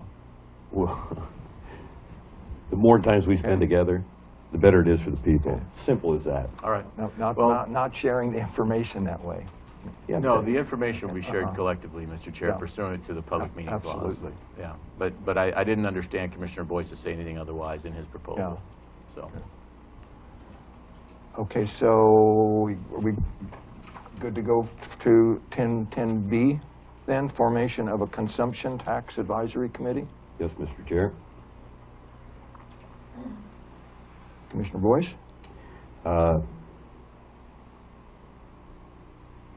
People of this county, they look at Washington, they look at the state of Oregon, and they see waste everywhere they go. And we sometimes get county government, especially the last 10 years or so, kind of gets blended into that perception. And not to pick on the poor state of Oregon, but there's some people in control up there that are they're out of control in their spending, and it's not a good picture for Curry County, any part of Oregon. Curry County doesn't have a revenue problem or a spending problem; it has a revenue problem. I appreciate being able to come before the board.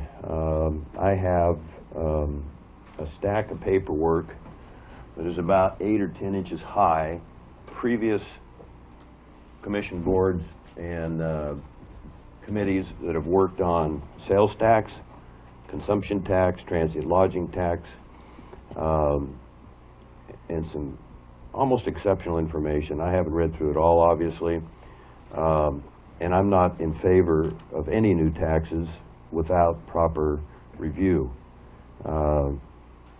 We have a sheriff's department that is in a lot of trouble, and we need some revenue sources. And I, for one, not interested in going before the Curry citizenry and asking for a property tax levy again. And I think the resistance will be even stronger. But the reason I want to research the consumption tax with certain exemptions, subject to the research that's already been done through boards the last 6 or 8 years, that I think it has some merit to at least look at, and that is our job, in my view. Until the timber comes back, and I believe it will, we can show the public that we're willing to absolutely take a political risk and put something out there that if it is viable and has value and merit, if this committee that I'm proposing recommends that, then I think it might possibly be an answer. So again, I'm not for sales tax right now or consumption tax, but I am for proper research, and the county needs your help on that. So you, to this item, you know, in your comments, what are you proposing at this time then for you to Board pursue to that? develop an advisory committee for looking into a consumption tax. We can provide them with lots of information to speed up the process and try and get them to report back to us early summer. Very similar to the Citizens Advisory Budget Committee. So are you going to come back with a summary or something That would be up to them. to what you would propose then, or just from the verbal description, you want us to approve something? I think we can get our heads together and give them some good direction and some consensus, and I think they'll get on board. And there's some people that are willing to participate because they know the county needs revenue very bad. Commissioner Gold? Let me just say, when I saw this agenda item, I started talking to people. I talked to everybody from very, very conservative to very, very liberal. And one of the things that came out of it was, you know, we've had all these citizens committees in the past, and they've basically been ignored. For instance, the Citizens Committee, I guess it was 2012, said we need to get a county administrator. That was their number one thing. And so this individual said, you know, I was part of that committee and I wouldn't be part of another citizens committee simply because we're ignored. And so we're working right now on one of those recommendations. I would like to look at the recommendations from some of the other committees that have been formed and see if they have merit. But so far, I'm thinking that citizens are distrustful of doing this over and over again with nothing happening. So I think we need to complete what we've started on this one committee and then maybe look at this in another area. And just to let you know, there was one individual that would be in favor of a consumption tax, but only on things like prepared food, where that's not a necessity for everybody. More talking in restaurants and so forth. So people are not totally opposed to it, but I think if we were to approach the citizenry with another tax proposal at this point in time, it'd go down. That's just my opinion. And from what I... Yeah, but we have to try. Well, you can keep... We have to try. No, I'm not saying we can't try, but... So you mentioned ignore, and I can appreciate that. Yeah, I mean, we've spent well over $100,000 on some of these committees, and So we can break the What end? we can break the chain and be the leadership of the board that if this comes back as a wise proposal, then we could support it. And if we don't, we could lose our jail. Everything comes off the hub of that jail for our whole society, and that's why I'm going to promote everything I can. well, to that's start definitely there. mandated as the jail. Okay, but then it goes off in 20 different directions from that. And so I'm not saying this is a good idea. I don't know what a committee might come up with.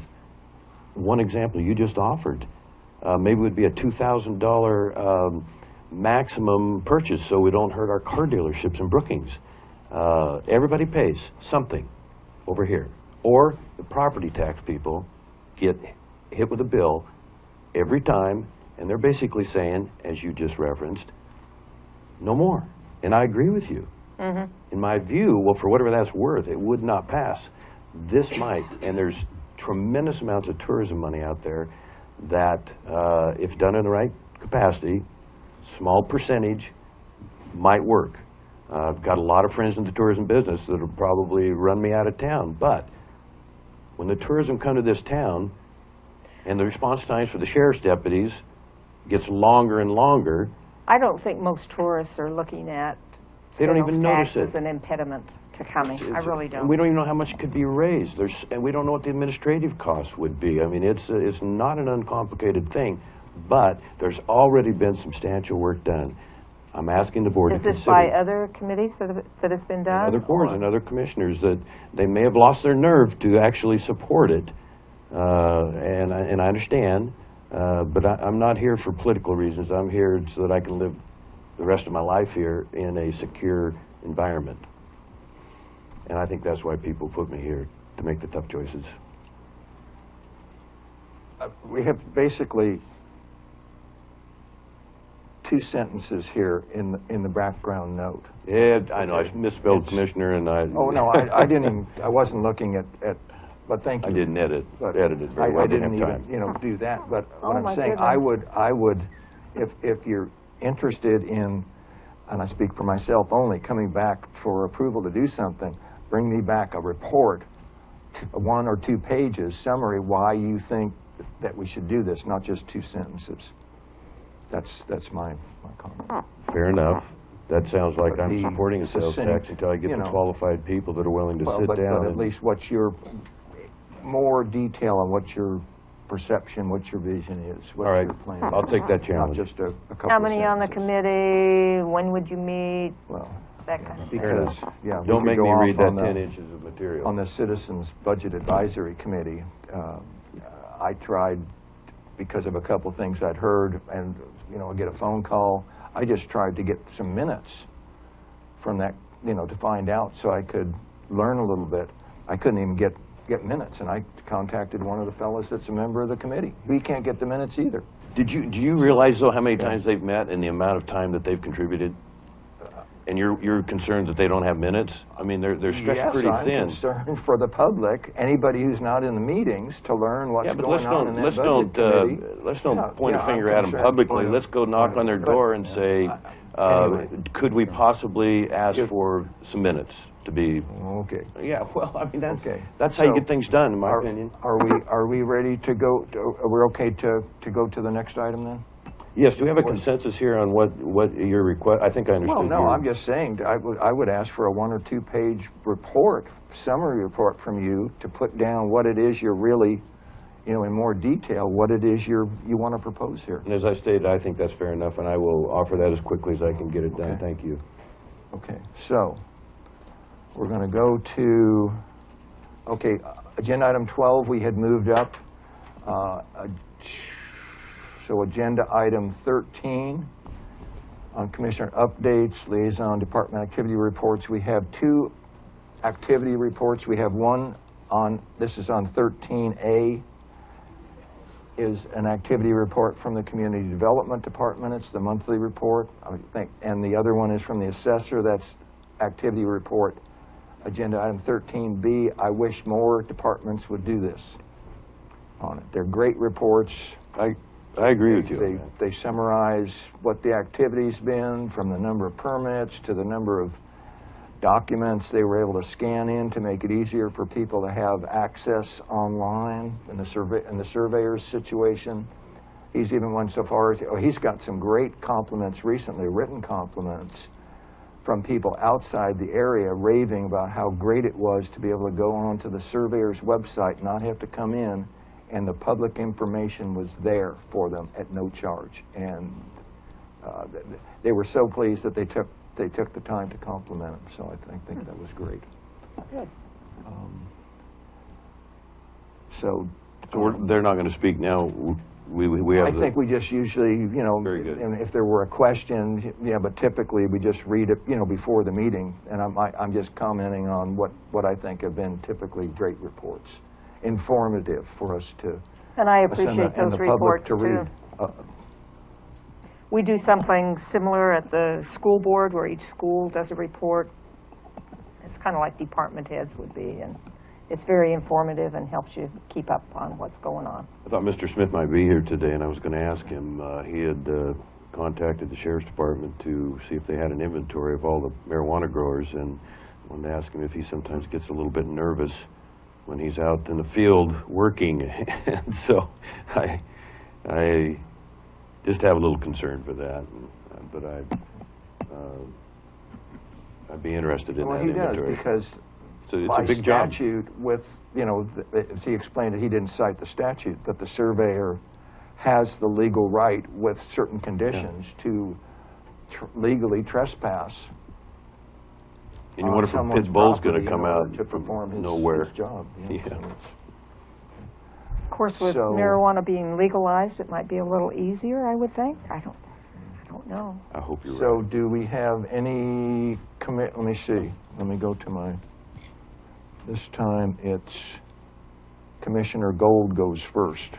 If you have any commissioner comments. I Mr. have a Gold. couple of reports. I sat in on a hazardous waste meeting via telephone. And there is a new facility that's opening up in Beaver Hill. And they will be scheduling an event in Curry County for citizens to bring their household hazardous waste for the free disposal, which was good.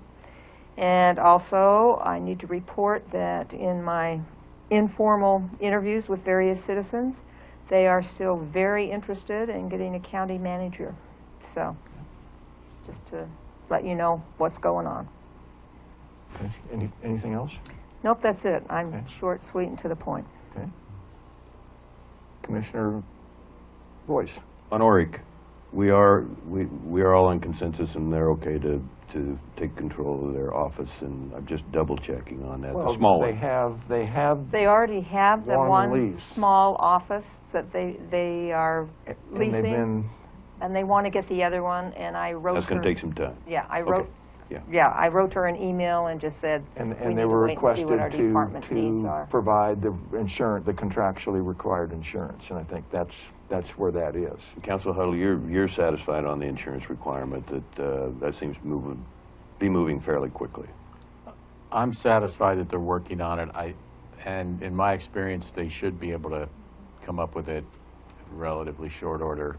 Certificates of insurance by organizations to prove that they have insurance is pretty standard fare. Yeah. So, and what I've heard is that the administrative director for ORIC is having some issues in a personal capacity, which may be slowing down, her performance in this specific task. So, usually the practice is, as the landlord, you give them, a particular amount of time to cure the breach, and then, you move from there. So, they might be within that time. I see the community development director, Carolyn Johnson's here. I don't know if she wants to speak to the most very latest up-to-the-minute information on the insurance request or provision, but that's up to the board. But I think if we give it a little more time, we'll get that insurance from them. I don't think it's just the insurance. They were interested in getting a little larger space so that they wanted 2 spaces, but that's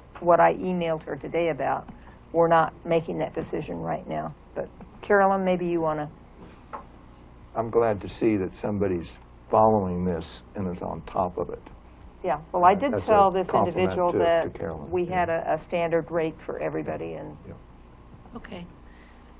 I don't really have any more Identify comments. yourself. My name is Carolyn Johnson. I'm your Community Development Director. I don't really have any more comments or I think you've explained it fairly well. By your comments to County Council Huddle, it's my understanding that you, as the board, are okay with the staff taking a little leeway with what's in the context of each lease. The lease is very specific as to within 10 days after you've signed the lease, you will get the insurance into us. And if you don't, then we will notify you, and within 5 days of us notifying you, you will be in default of the lease if you don't cough up your insurance. But from what I'm hearing, it sounds like you're willing to allow us as staff to work with people past those timeframes if needed. Is that what I'm and when we're hearing? talking about insurance, we're talking about the existing leased space that they've got right now. Is Yeah, that I'm correct? not talking about ORIC anymore. I'm talking about in Oh, in general general. as a Okay. big Yes. picture policy. Yes. If you are comfortable with that, then it's To really important that I administer, know that, yeah, because to- if I'm to administer a contract, which is what a lease agreement is, and it says you will respond within 5 days with your insurance, and people don't, I mean, I'm obliged to tell them they're in default of the lease, and that upsets people. But if the board is okay with me giving people more time, Well, that's your fine. discretion, but At my I think discretion, what's finally happening is somebody's following through on these contractual So then I have another obligations. question. What's the consequence if they don't follow through within the time limit? Well, And the county's protected well, by declaring default. if the county would be protected by declaring it in default, and then you would ask them to move out. But my point is, what I'm Or hearing. could you renegotiate the lease? I know this lease is at a smaller rate than what we just approved. So could you renegotiate the lease so it is at the existing rate? Just Wait, Check him. Well, Well, but that's a deal's a deal, guys. I mean, we, Well, if Yeah, you break so the deal, well, If I could, if they break the Mr. deal, Chair. that's different. If I Yeah. could, Mr. That's Chair. different, but, If I could. Yeah, Excuse county me. council. Sure.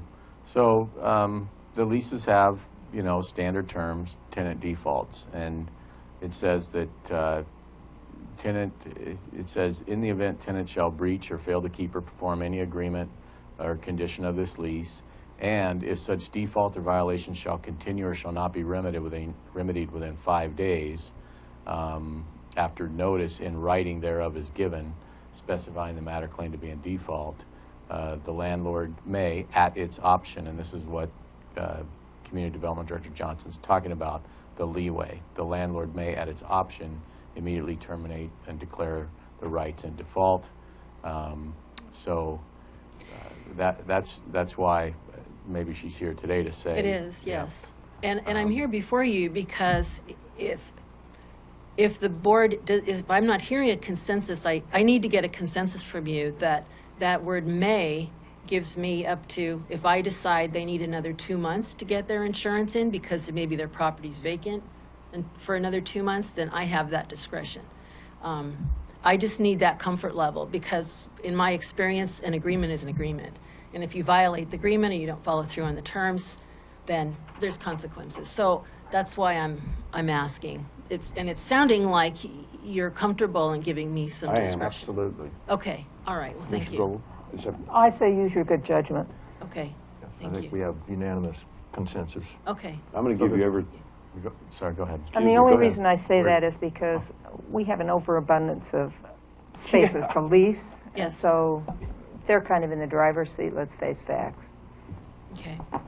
I just don't want to take liberties with direction you've provided. When one of you signs on a dotted line, I want to follow that direction. County council. So while we're here talking about this, the lease says that there should be a written notice describing in particularity the breach, and there's a 5-day time to cure the breach. And then if not, we may take the next step. So I think if the board's going to give direction to the person who's administering the lease, in this case, a community development director, it makes the most sense to follow the terms of the written notice and the 5 days. And then I think the process would be at the end of 5 days, you would give a report to the board, say, per the lease, we gave them their 5-day notice, they didn't cure it. Now is where, should we re-enter, kick them out, in other words, and terminate the lease. That's the real option, and that's where that is a little bit of a policy decision that has some factors to it. So- Well, if that is the case, then I'm here to tell you that both of these office leases they received their written notice, the 5 days has passed, and we don't have their insurance. In one case, one of the parties they're on their way of getting it. In the other case, they're working on getting it, but they won't be occupying until July. So those are the two situations. And I've already notified them that with the 5-day notice that they would be in default if they didn't comply with these sections of the Ooh, agreement. I have a question there. So one of the leases is to begin in July? Is that what you just said? they won't won't be occupy until July. They won't occupy it till July, but the lease began back in December. Okay. So Are they paying? technically, they've paid. Okay. But they aren't even in the building, they won't be in the building until July, even though they're technically the tenants. Sure. So, I mean, in my judgment, I think we could afford them some additional time to get the insurance, because there's no one in there. I think we need to use some common sense. Thank you. Well, I would like to give, you know, a little more discretion and authority to the community director, Right. so that we don't have to have you come back on every little Right. thing that's like this, within Accept. discretion. Okay. Mr. Chair, except if somebody's going to be evicted, I want to be in on that decision. I but hope the board does. I think we've, Okay. we've just gone past clarifying. that, yeah. Okay. Thank you. Yeah. Ori, can you tell me the rate they did agree to and paid I think it was month back? or whatever? 39. 39 cents a square foot per month. Are you going to be able to give them a discount on the other side if they want to move over there? Maybe not that good a rate? I but- wouldn't make that decision. I would ask the board to make Oh, that but decision, the because you've set up a rate. It's much higher rate You've than set up that. a rate almost Yeah, double yeah, that for much higher nonprofits. After the evaluation by, So I would be asking you. I think that's fair enough. Okay. I'm going to be, as a board, I want to be the best landlords Sure. in this end of the state. Absolutely. And as you said, Commissioner Gold, we have a lot of property that every little bit helps. And if it promotes business, nonprofit or otherwise, I have a sense here we're all on the same page. And Yes. I just want to have confidence in that, okay? Thank you. okay, Thank so you. we do have, Do you need Yeah. anything further?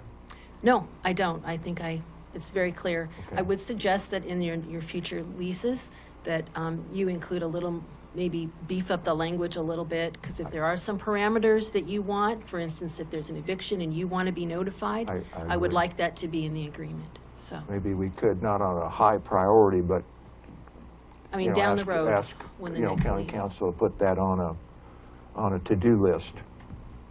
I would like to Okay. add that. I don't want to be notified. I want to be No, I'm in on just the saying, yeah, decision. but not on a think high we're priority, but to have Of course. on a to-do list. That for- would be for easy to directing. add that to the lease, I Correct. would think. Correct. Okay, thank you. Thank you.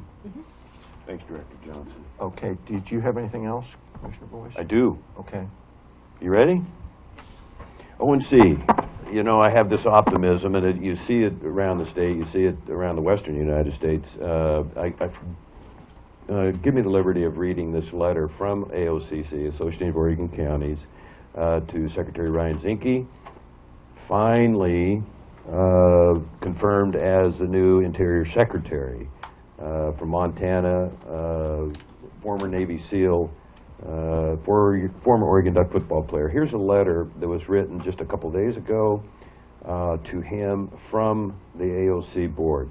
It's RE BLM Resource Management Plans for Western Oregon and ONC Lands. Dear Secretary Zinke, this association, AOCC, represents counties in Western Oregon within which lie the ONC lands, 2.1 million acres managed by the BLM that are legally unique and highly productive timberlands. These lands are managed under the ONC Act of 1937, etc., and the revenue produced from the sale of the timber is shared with the 18 ONC counties pursuant to 43, etc. The BLM's management of the ONC lands is currently being litigated in several cases, one of which was filed by AOCC. I can give you an update on that later, next meeting even if you like.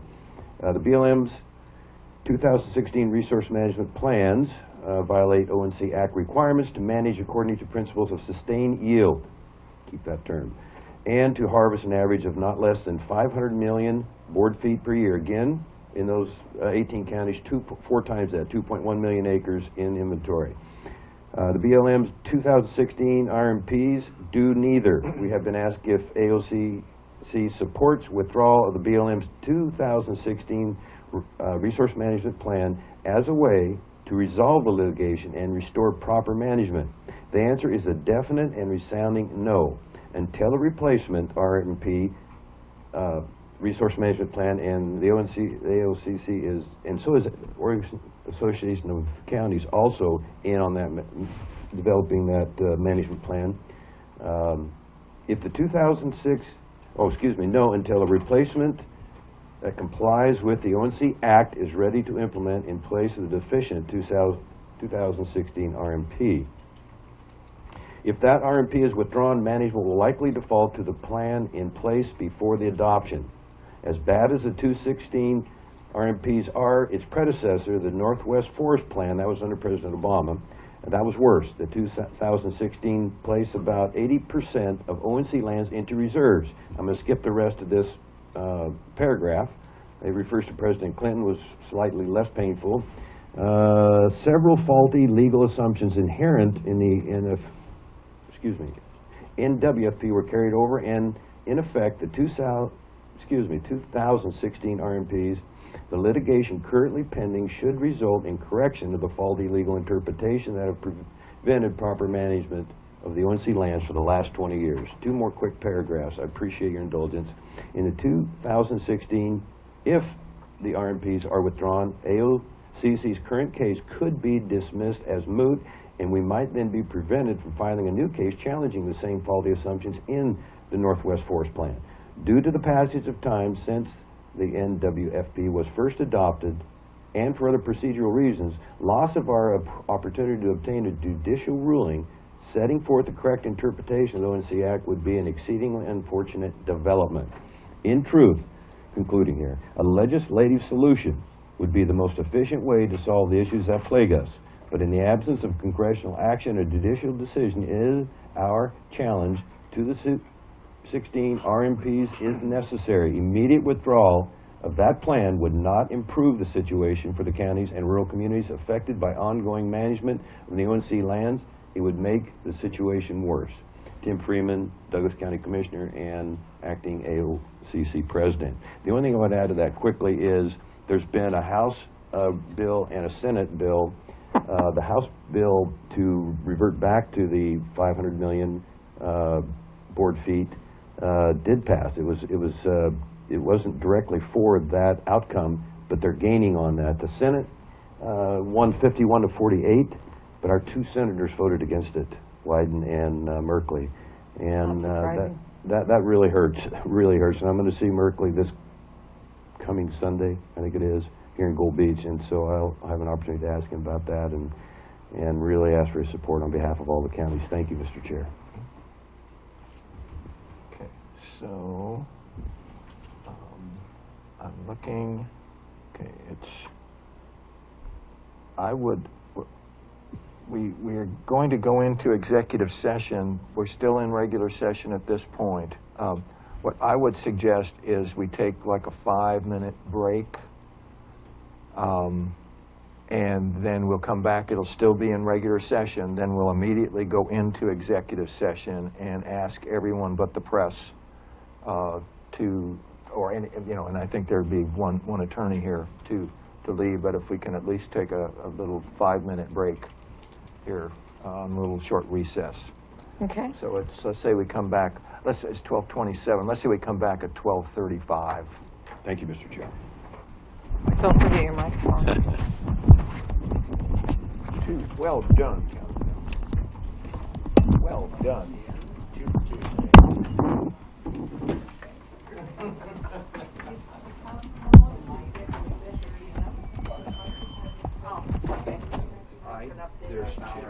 There's two.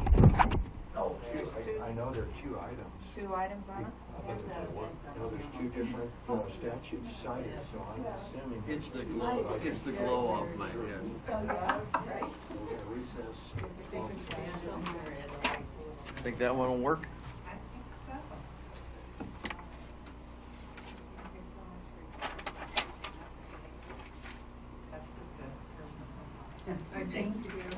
Thank you so much.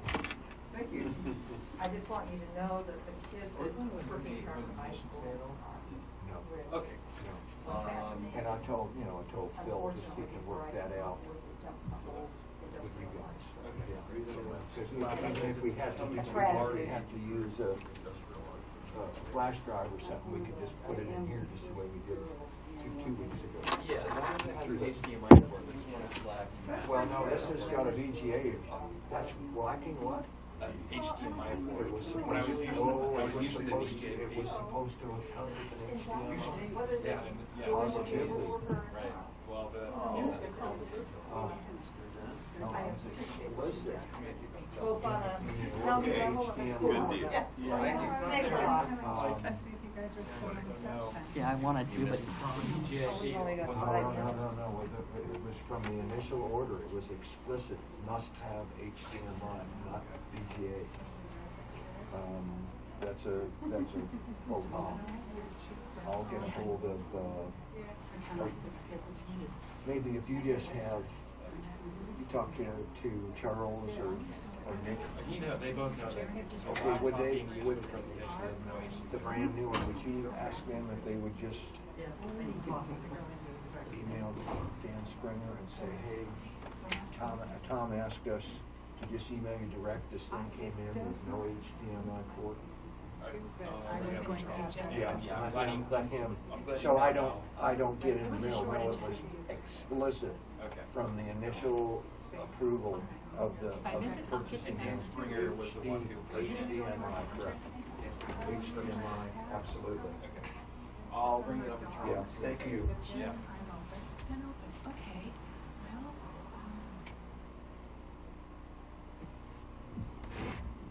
Excuse me, Commissioner Huxley, do you think that there's any possibility that you will go back into regular session after executive Well, we would session? only to say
you need to do anything until exec Yeah. session. So I think you just, Am I still seeing that we're on the recess sign up there? do you want me to go Yep, talk go back Okay, to- now we're back on. Yep, Okay, go we're back back to on the Medford. record. Do you have to go back to Medford? We're back tonight? on the record. It's 12:39 p.m., March 15th, 2017. Continuing with the Board of Commissioners General Meeting, we're about to go into Agenda Item 14, which is executive session. And there's two sections here. I'll read both. A will be per the ORS 192-660, subsection 2, to consider information or records that are exempt by law from public inspection. Subsection H would be to consult with counsel concerning the legal rights and duties of a public body with regard to current litigation or litigation likely to be filed.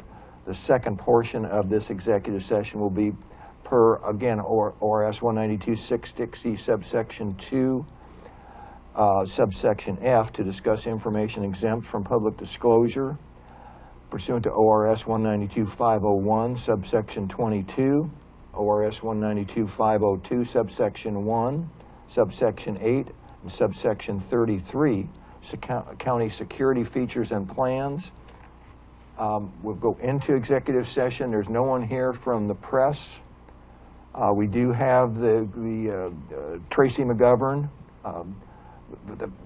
representing the Curry County on some legal issues. So if we could go ahead, Simmer, could you close that door, please? And we're now in executive session. so does our recorder, our tech know that And this is make not sure that, yeah, broadcast? that Jesse turns, that, make sure he's off now on the audio, please.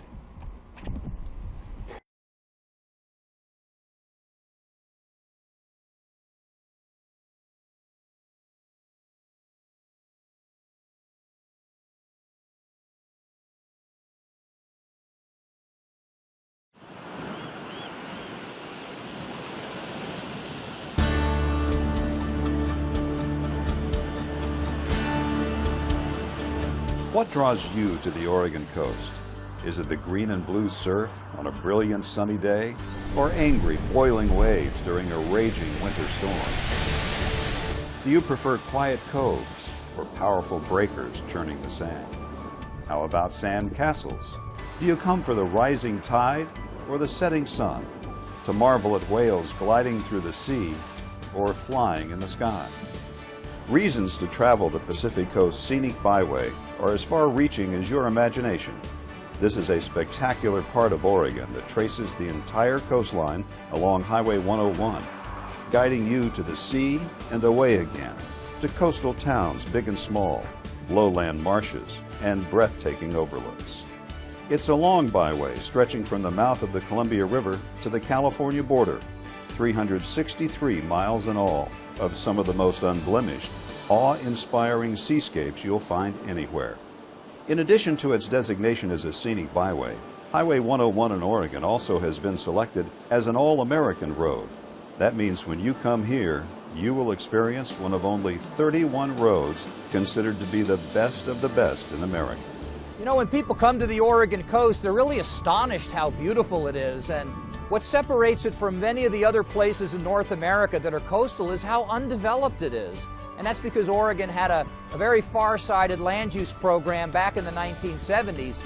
We have all these wonderful state parks along the scenic byway that are perfect places to stop and enjoy nature in a relatively unspoiled way. From the north, you begin in Astoria, the first permanent European settlement in the Pacific Northwest. It's a genuine maritime community with ship traffic from around the world seeking harbor up the Columbia. The official State Maritime Museum of Oregon sits here on the river. Beautiful Victorian houses dot the hillside. And standing 600 feet above sea level is the 125-foot Astoria Column. It features a hand-painted spiral frieze that would stretch over 500 feet if unwound. Heading south, you'll find the community of Seaside, a popular vacation spot that offers miles of public beaches, an oceanfront promenade, and a downtown core packed with restaurants, shops, and even a beach-type arcade. Cannon Beach is home to one of Oregon's most photographed natural wonders, Haystack Rock. Get your shots from the beach, or take a short drive up to Ecola State Park and look down on this 235-foot work of art. The picturesque small town is filled with art galleries, shops, and cafes. Ready for more? 10 miles to the south, this is the view from Cape Falcon. You're 700 feet above the Pacific. Here, the Pacific Coast Byway has been carved out of Neahkahnie Mountain and held in place by stone walls built in the 1930s by craftsmen in the Civilian Conservation Corps. Upon descending the mountain, the highway drifts inward around Tillamook Bay to Tillamook, the unofficial dairy capital of Oregon. The verdant valley of dairy farms in this area produces 25 million gallons of milk annually. Much of that is processed into natural cheddar cheese. And near more than 800 miles of navigable waters, Tillamook is a crossroads for North Coast recreation.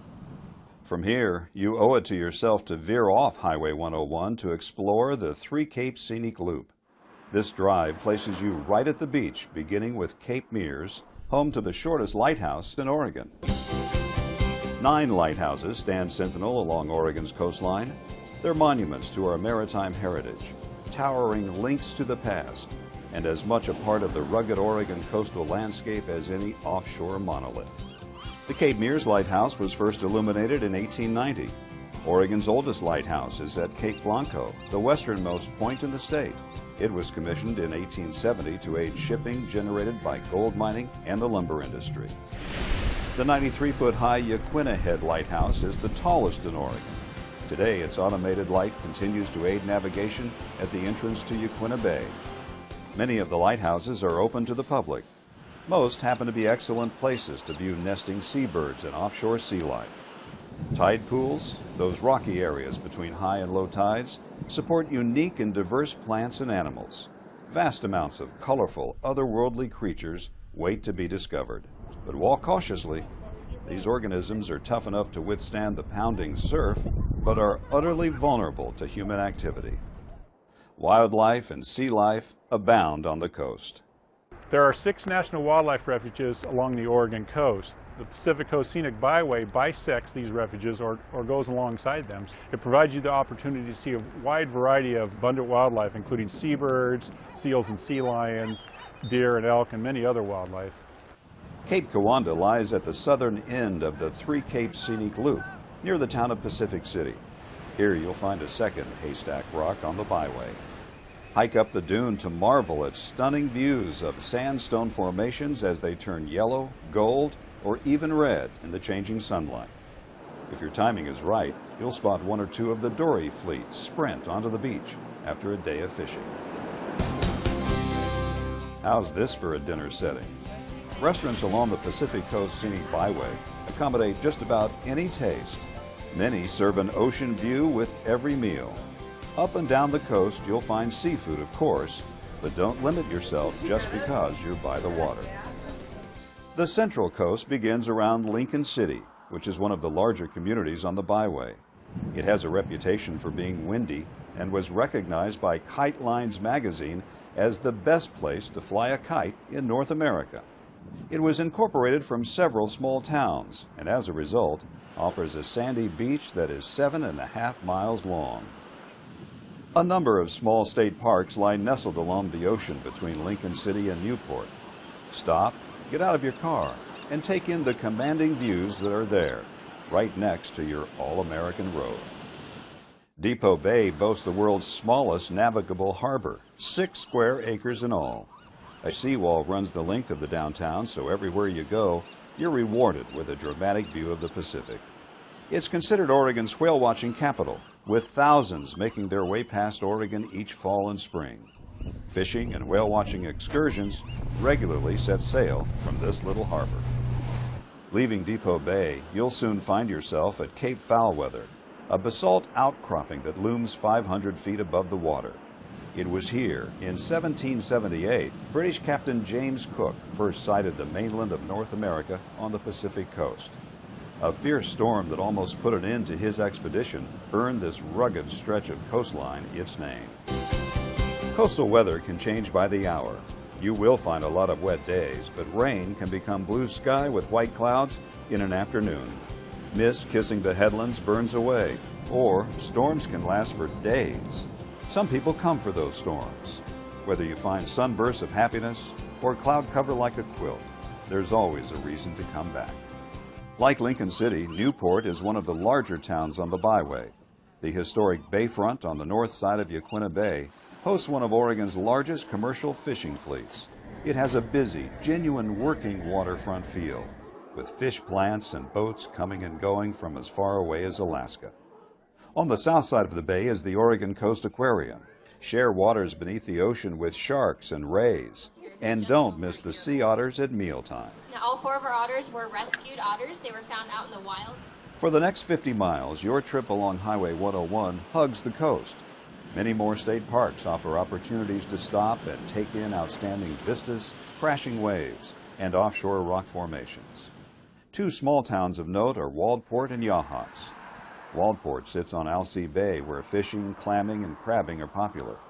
The 40-mile stretch south of Waldport marks steep headlands, jagged volcanic outcrops, and jaw-dropping scenery, the rugged edge of the Oregon coast. Yachats is a quiet, unhurried artist town just a couple of miles north of Cape Perpetua. Drive to the top of this bluff, and you'll be 800 feet above the water. On a clear day, you can see 70 miles of Oregon coastline. Drive past Heceta Head Lighthouse to the Sea Lion Caves. A quick elevator ride 200 feet down puts you in America's largest sea cave, the year-round home of wild stellar sea lions. Rugged cliffs give way to graceful beaches as you approach Florence. In the spring, be on the lookout for wild rhododendrons along the roadsides. Similar to Newport, you'll find an historic Old Town commercial district along the Siuslaw River. Florence is the gateway to the Oregon Dunes National Recreation Area, a 47-mile sandbox of wind-sculpted sand dunes towering 500 feet above sea level. These are the largest expanse of coastal sand dunes in North America. Reedsport is at the center of the Oregon Dunes, but you can do more than ride a dune buggy or motorcycle. A short 3 miles east of town on Highway 38, more than 100 Roosevelt elk reside at the Dean Creek Elk Viewing Area. Early mornings or just before dusk are the best times to photograph the herd. Paying homage to Oregon's timber heritage, Reedsport hosts an annual Chainsaw Sculpting Championship, a time to watch 3-dimensional artwork come to life right before your eyes. Mountains of sand continue at Winchester Bay. You'll also find an active marina here. It's a great place to try your hand at crabbing or take a charter for salmon or bottom fishing. The dunes end and you enter the coast's largest urban area at Coos Bay. It has the deepest natural harbor between Seattle and San Francisco. Foreign vessels sail under the massive McCullough Bridge. You may have noticed, dotted along the Pacific Coast Scenic Byway are many beautiful and iconic bridges. The Megler Bridge in Astoria, Yaquina Bay Bridge in Newport, Alsea Bay Bridge in Waldport, Siuslaw River Bridge in Florence, and the magnificent McCullough Bridge in Coos Bay are works of art in their own right. Charleston is slightly off the byway at the mouth of the bay. It was once an old waterfront fishing village and has become a commercial and sport fishing center. From here, the Charleston to Bandon tour route offers another side trip off the byway. It's a wonderful way to explore a variety of natural Pacific Coast beauty in a number of settings: beaches, vistas, gardens, and more. Giant sea stacks, a tiny lighthouse, and an old town await you in Bandon. Do you like to golf? This remote area on the Oregon coast has not one, but 3 of the most stunning and challenging golf courses in the world. As you drive south of town, look for brilliant red bogs in the fall. You're passing through the cranberry capital of Oregon. After a trek through forests and farmlands, you'll reach Port Orford. The wild coast has begun. You're in the most westerly city in the continental United States, and you've reached some of the most awesome scenery on the byway. Here you can watch a fishing fleet launched by crane in one of only 6 dolly ports in the world. Port Orford covers less than 2 square miles. It's similar to many communities that call this all-American road home. Small in size, still with a lot to offer. Like Manzanita, with a vibrant business district and beautiful setting at the base of Neocani Mountain. You can board a fishing charter out of Garibaldi, swim in freshwater lakes near Dune City, catch world-class windsurfing at Pistol River. There is little development from Port Orford to Gold Beach, outlet for the renowned Rogue River. Feel like going for a ride? Jet boat excursions run from May into October up this wild and scenic river. Or maybe a midday walk on an uncrowded beach is more your speed. The last dozen miles of the Pacific Coast Byway leading into Brookings save some of the best for last. Treat yourself to frequent stops along the Samuel H. Boardman Scenic Corridor. Short hikes reward you with the best views in this shining stretch of coastline. Walk, relax, and be amazed along the coves and the crashing surf. The world's northernmost redwood grove is 8 miles from the mouth of the Chetco River in Brookings. So, you've toured nature's finest art museum. You've dined elegantly, hung out with sea lions, unwound like you wish you could every day. What else is there to do? Step back in history near Astoria. Ride a horse along the waves near Florence. Pet a baby tiger near Bandon. Hike a trail, sample gourmet cheese, eat fresh-caught crab, watch a sunset. When you come to the Oregon coast and walk on the beaches or go to the headlands and go to the small coastal towns, you really can commune with nature and you don't have huge numbers of people, but you're also able to take in one of America's last great unspoiled seascapes. So what draws you to the Oregon coast? What favorite places lure you back again and again? Each visit is different. The ocean, the sky, the light, and the experience always continue to amaze. Shouldn't you be there?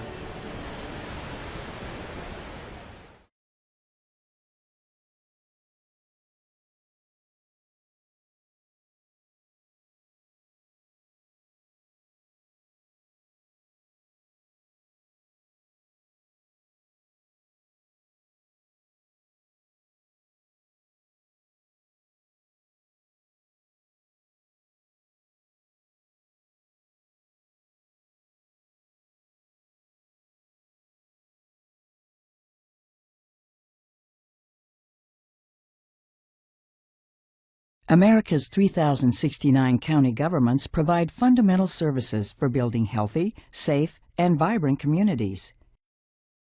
We are an intergovernmental partner, implementing federal and state policies at the local level, often under strict rules and funding constraints.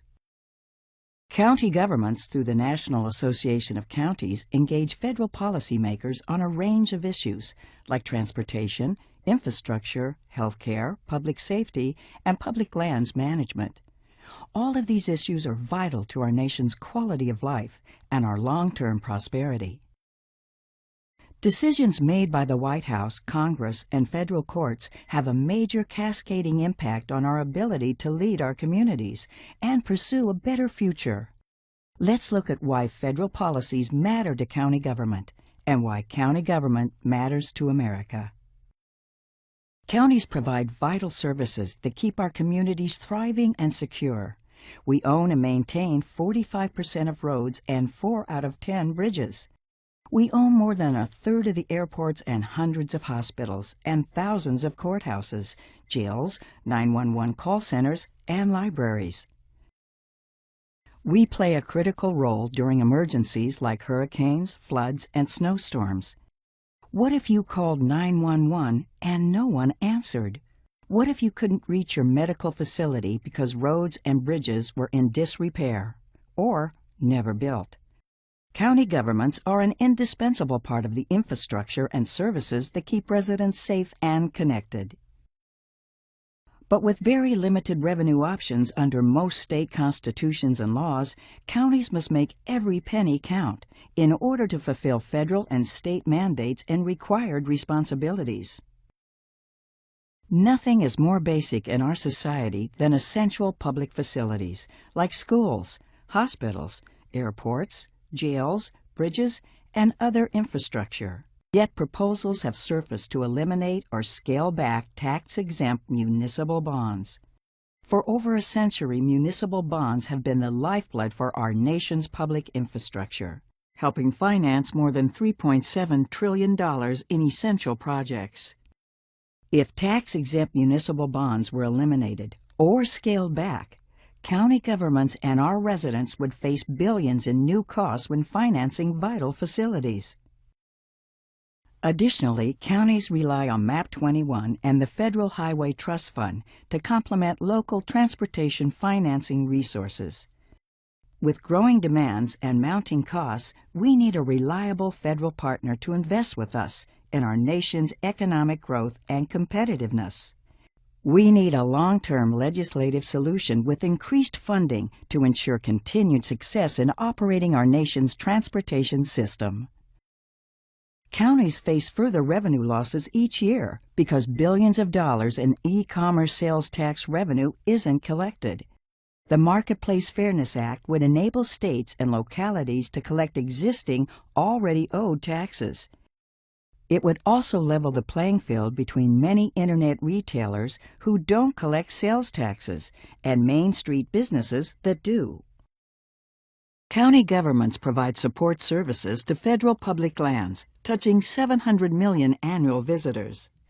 We lead search and rescue operations, fight fires, protect the public's health, and maintain roads. Federal lands cover nearly 1/3 of the U.S. and impact 69% of counties.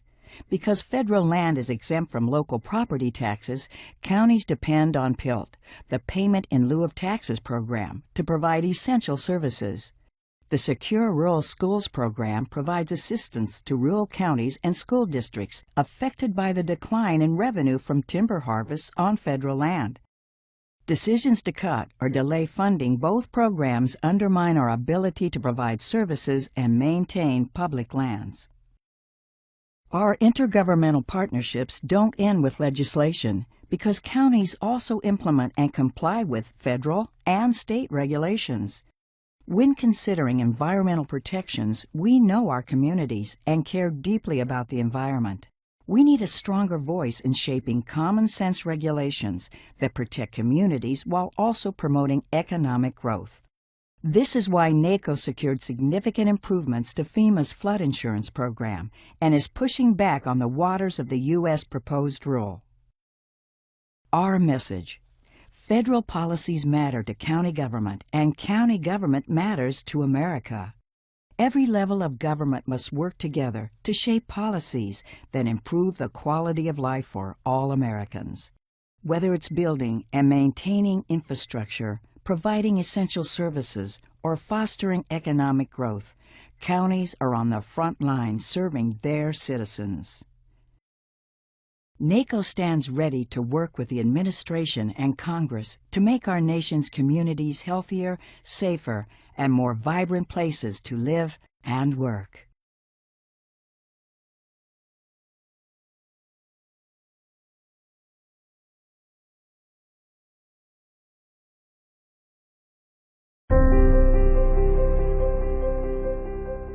There's something about having land and sea. Never having to choose between digging in or looking out. Here, you can go where the spirit or the wind moves you. To the tops of the trees, along secluded beaches, or into more wild and scenic rivers than anywhere else in the western United States. We're the closest place to the sunset while still keeping your feet dry, and a destination where anyone can begin. We share more than we keep, so you can see more than you imagined. This is a place you have to touch, hold, and feel to believe. The entire shoreline of the West Coast's best coast is open to you, and playgrounds made of forests are waiting for you. Escape to Curry County and don't leave anything out.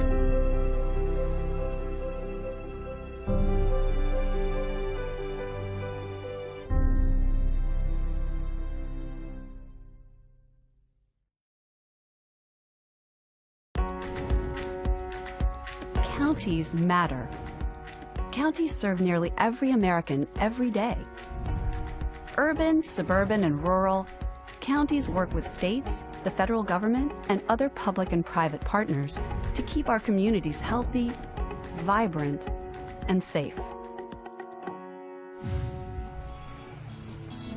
Whether you're commuting to work or shipping goods around the globe, counties matter. Counties own and maintain 45% of the nation's roads and 4 out of 10 bridges. And we're involved in nearly a third of public airports and transit systems. Counties matter when Americans need us the most. Counties matter because we support smart, fair, and effective criminal justice systems. We help fund police and sheriff's departments. We own and operate local jails, 911 call centers, and mental health facilities. Counties create healthy communities.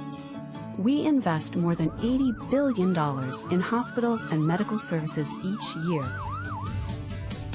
Counties matter because we invest in the lives of residents of all ages, improving their quality of life where they live and work. Counties are the building blocks of state, regional, and national economies. We support housing, recreation, and economic development. And we do so much more. From issuing birth certificates to administering elections, counties employ more than 3.5 million people. In total, we invest more than $500 billion in our residents and our communities every year. Counties provide essential services we all depend on every day. That's why counties matter.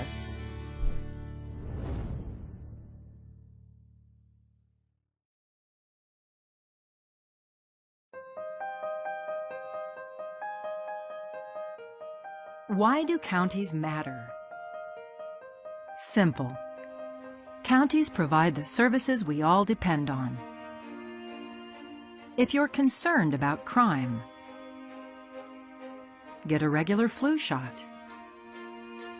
drive to work, take public transportation, or experience a natural disaster in your community, chances are you benefit from county services. That's why counties matter.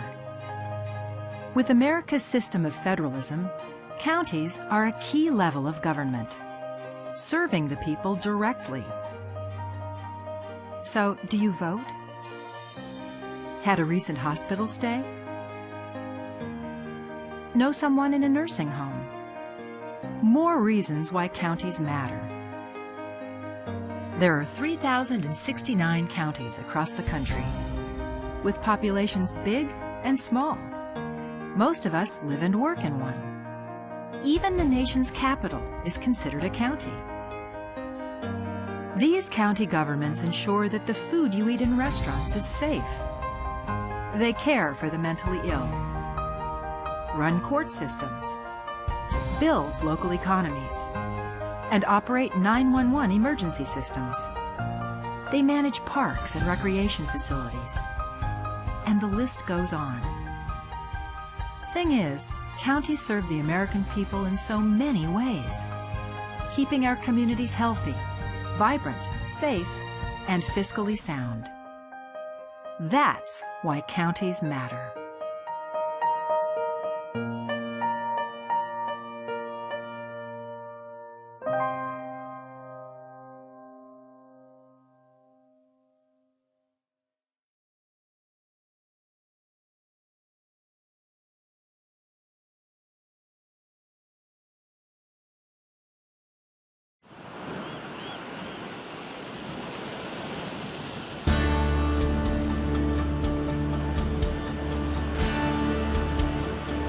What draws you to the Oregon coast?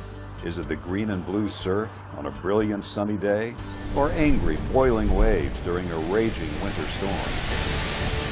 Do you prefer quiet coves or powerful breakers churning the sand? How about sand castles? Do you come for the rising tide or the setting sun, to marvel at whales gliding through the sea or flying in the sky? Reasons to travel the Pacific Coast Scenic Byway are as far-reaching as your imagination. This is a spectacular part of Oregon that traces the entire coastline along Highway 101, guiding you to the sea and away again, to coastal towns big and small, lowland marshes, and breathtaking overlooks. It's a long byway stretching from the mouth of the Columbia River to the California border, 363 miles in all of some of the most unblemished, awe-inspiring seascapes you'll find anywhere. In addition to its designation as a scenic byway, Highway 101 in Oregon also has been selected as an all-American road. That means when you come here, you will experience one of only 31 roads considered to be the best of the best in America. You know, when people come to the Oregon coast, they're really astonished how beautiful it is, and what separates it from many of the other places in North America that are coastal is how undeveloped it is. And that's because Oregon had a very far-sighted land use program back in the 1970s.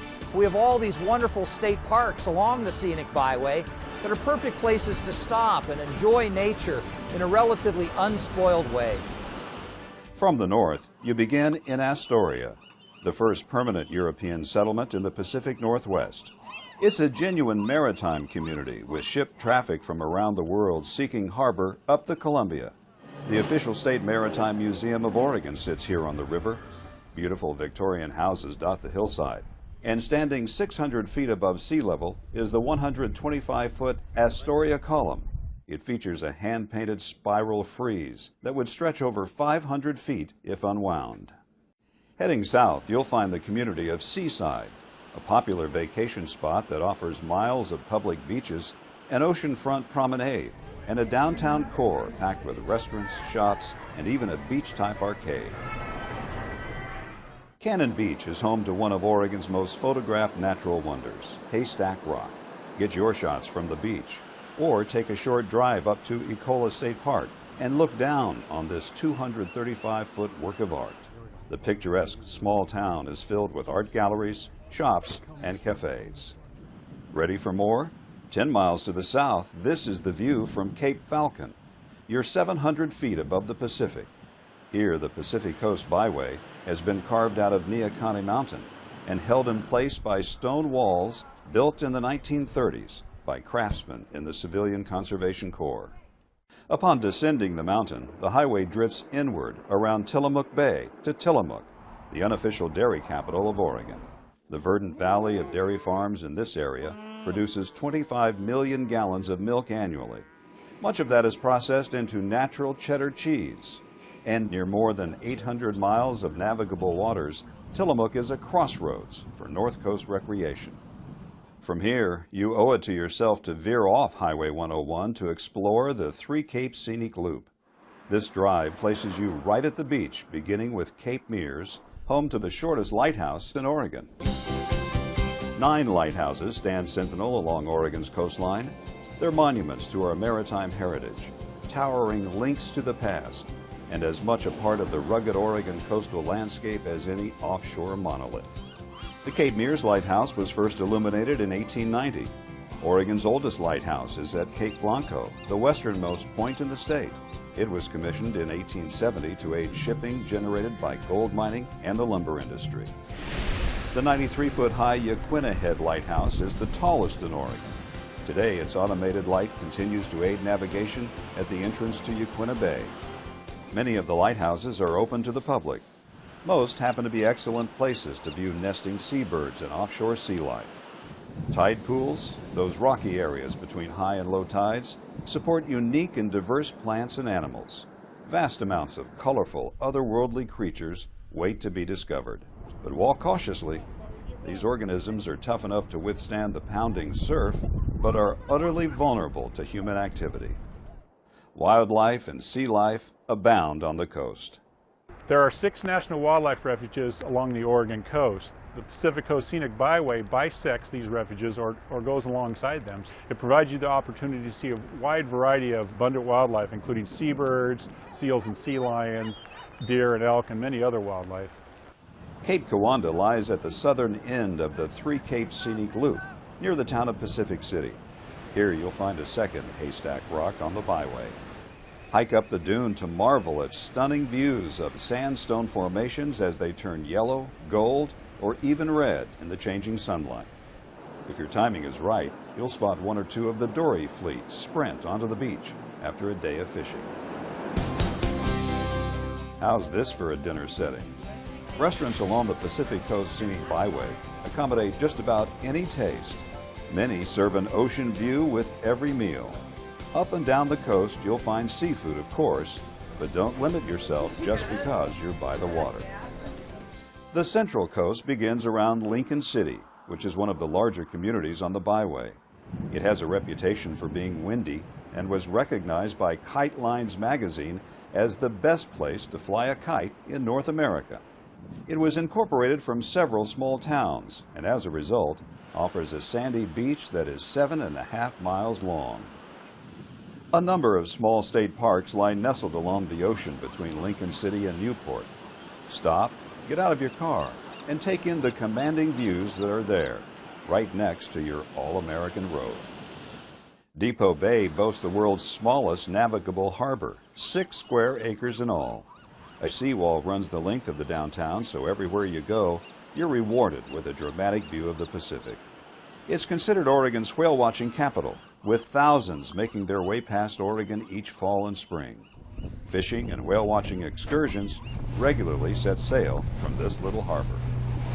Leaving Depot Bay, you'll soon find yourself at Cape Foulweather, a basalt outcropping that looms 500 feet above the water. It was here, in 1778, British Captain James Cook first sighted the mainland of North America on the Pacific coast. A fierce storm that almost put an end to his expedition earned this rugged stretch of coastline its name. Coastal weather can change by the hour. You will find a lot of wet days, but rain can become blue sky with white clouds in an afternoon. Mist kissing the headlands burns away, or storms can last for days. Again, back into the regular session, and with no further items on the agenda, we will adjourn at 1:16 p.m. Thank you. So moved. I'm still trying to get this. Thanks, Counselor. Motion to adjourn.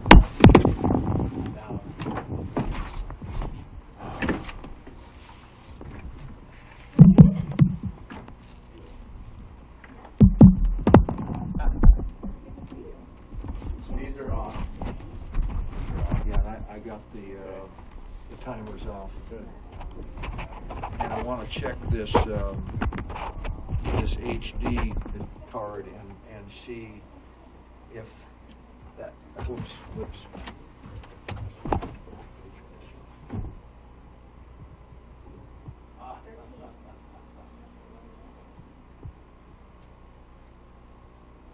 Okay, we're adjourned. Yeah. I turn this on. Go turn this on. Or I stopped it. I stopped it. Yes. I shouldn't say that. You can turn it off. All right. So I turned this off just to go to and that one we want to look and see what's on that card and see if it's audible, and if not, we still have some issue. Yes.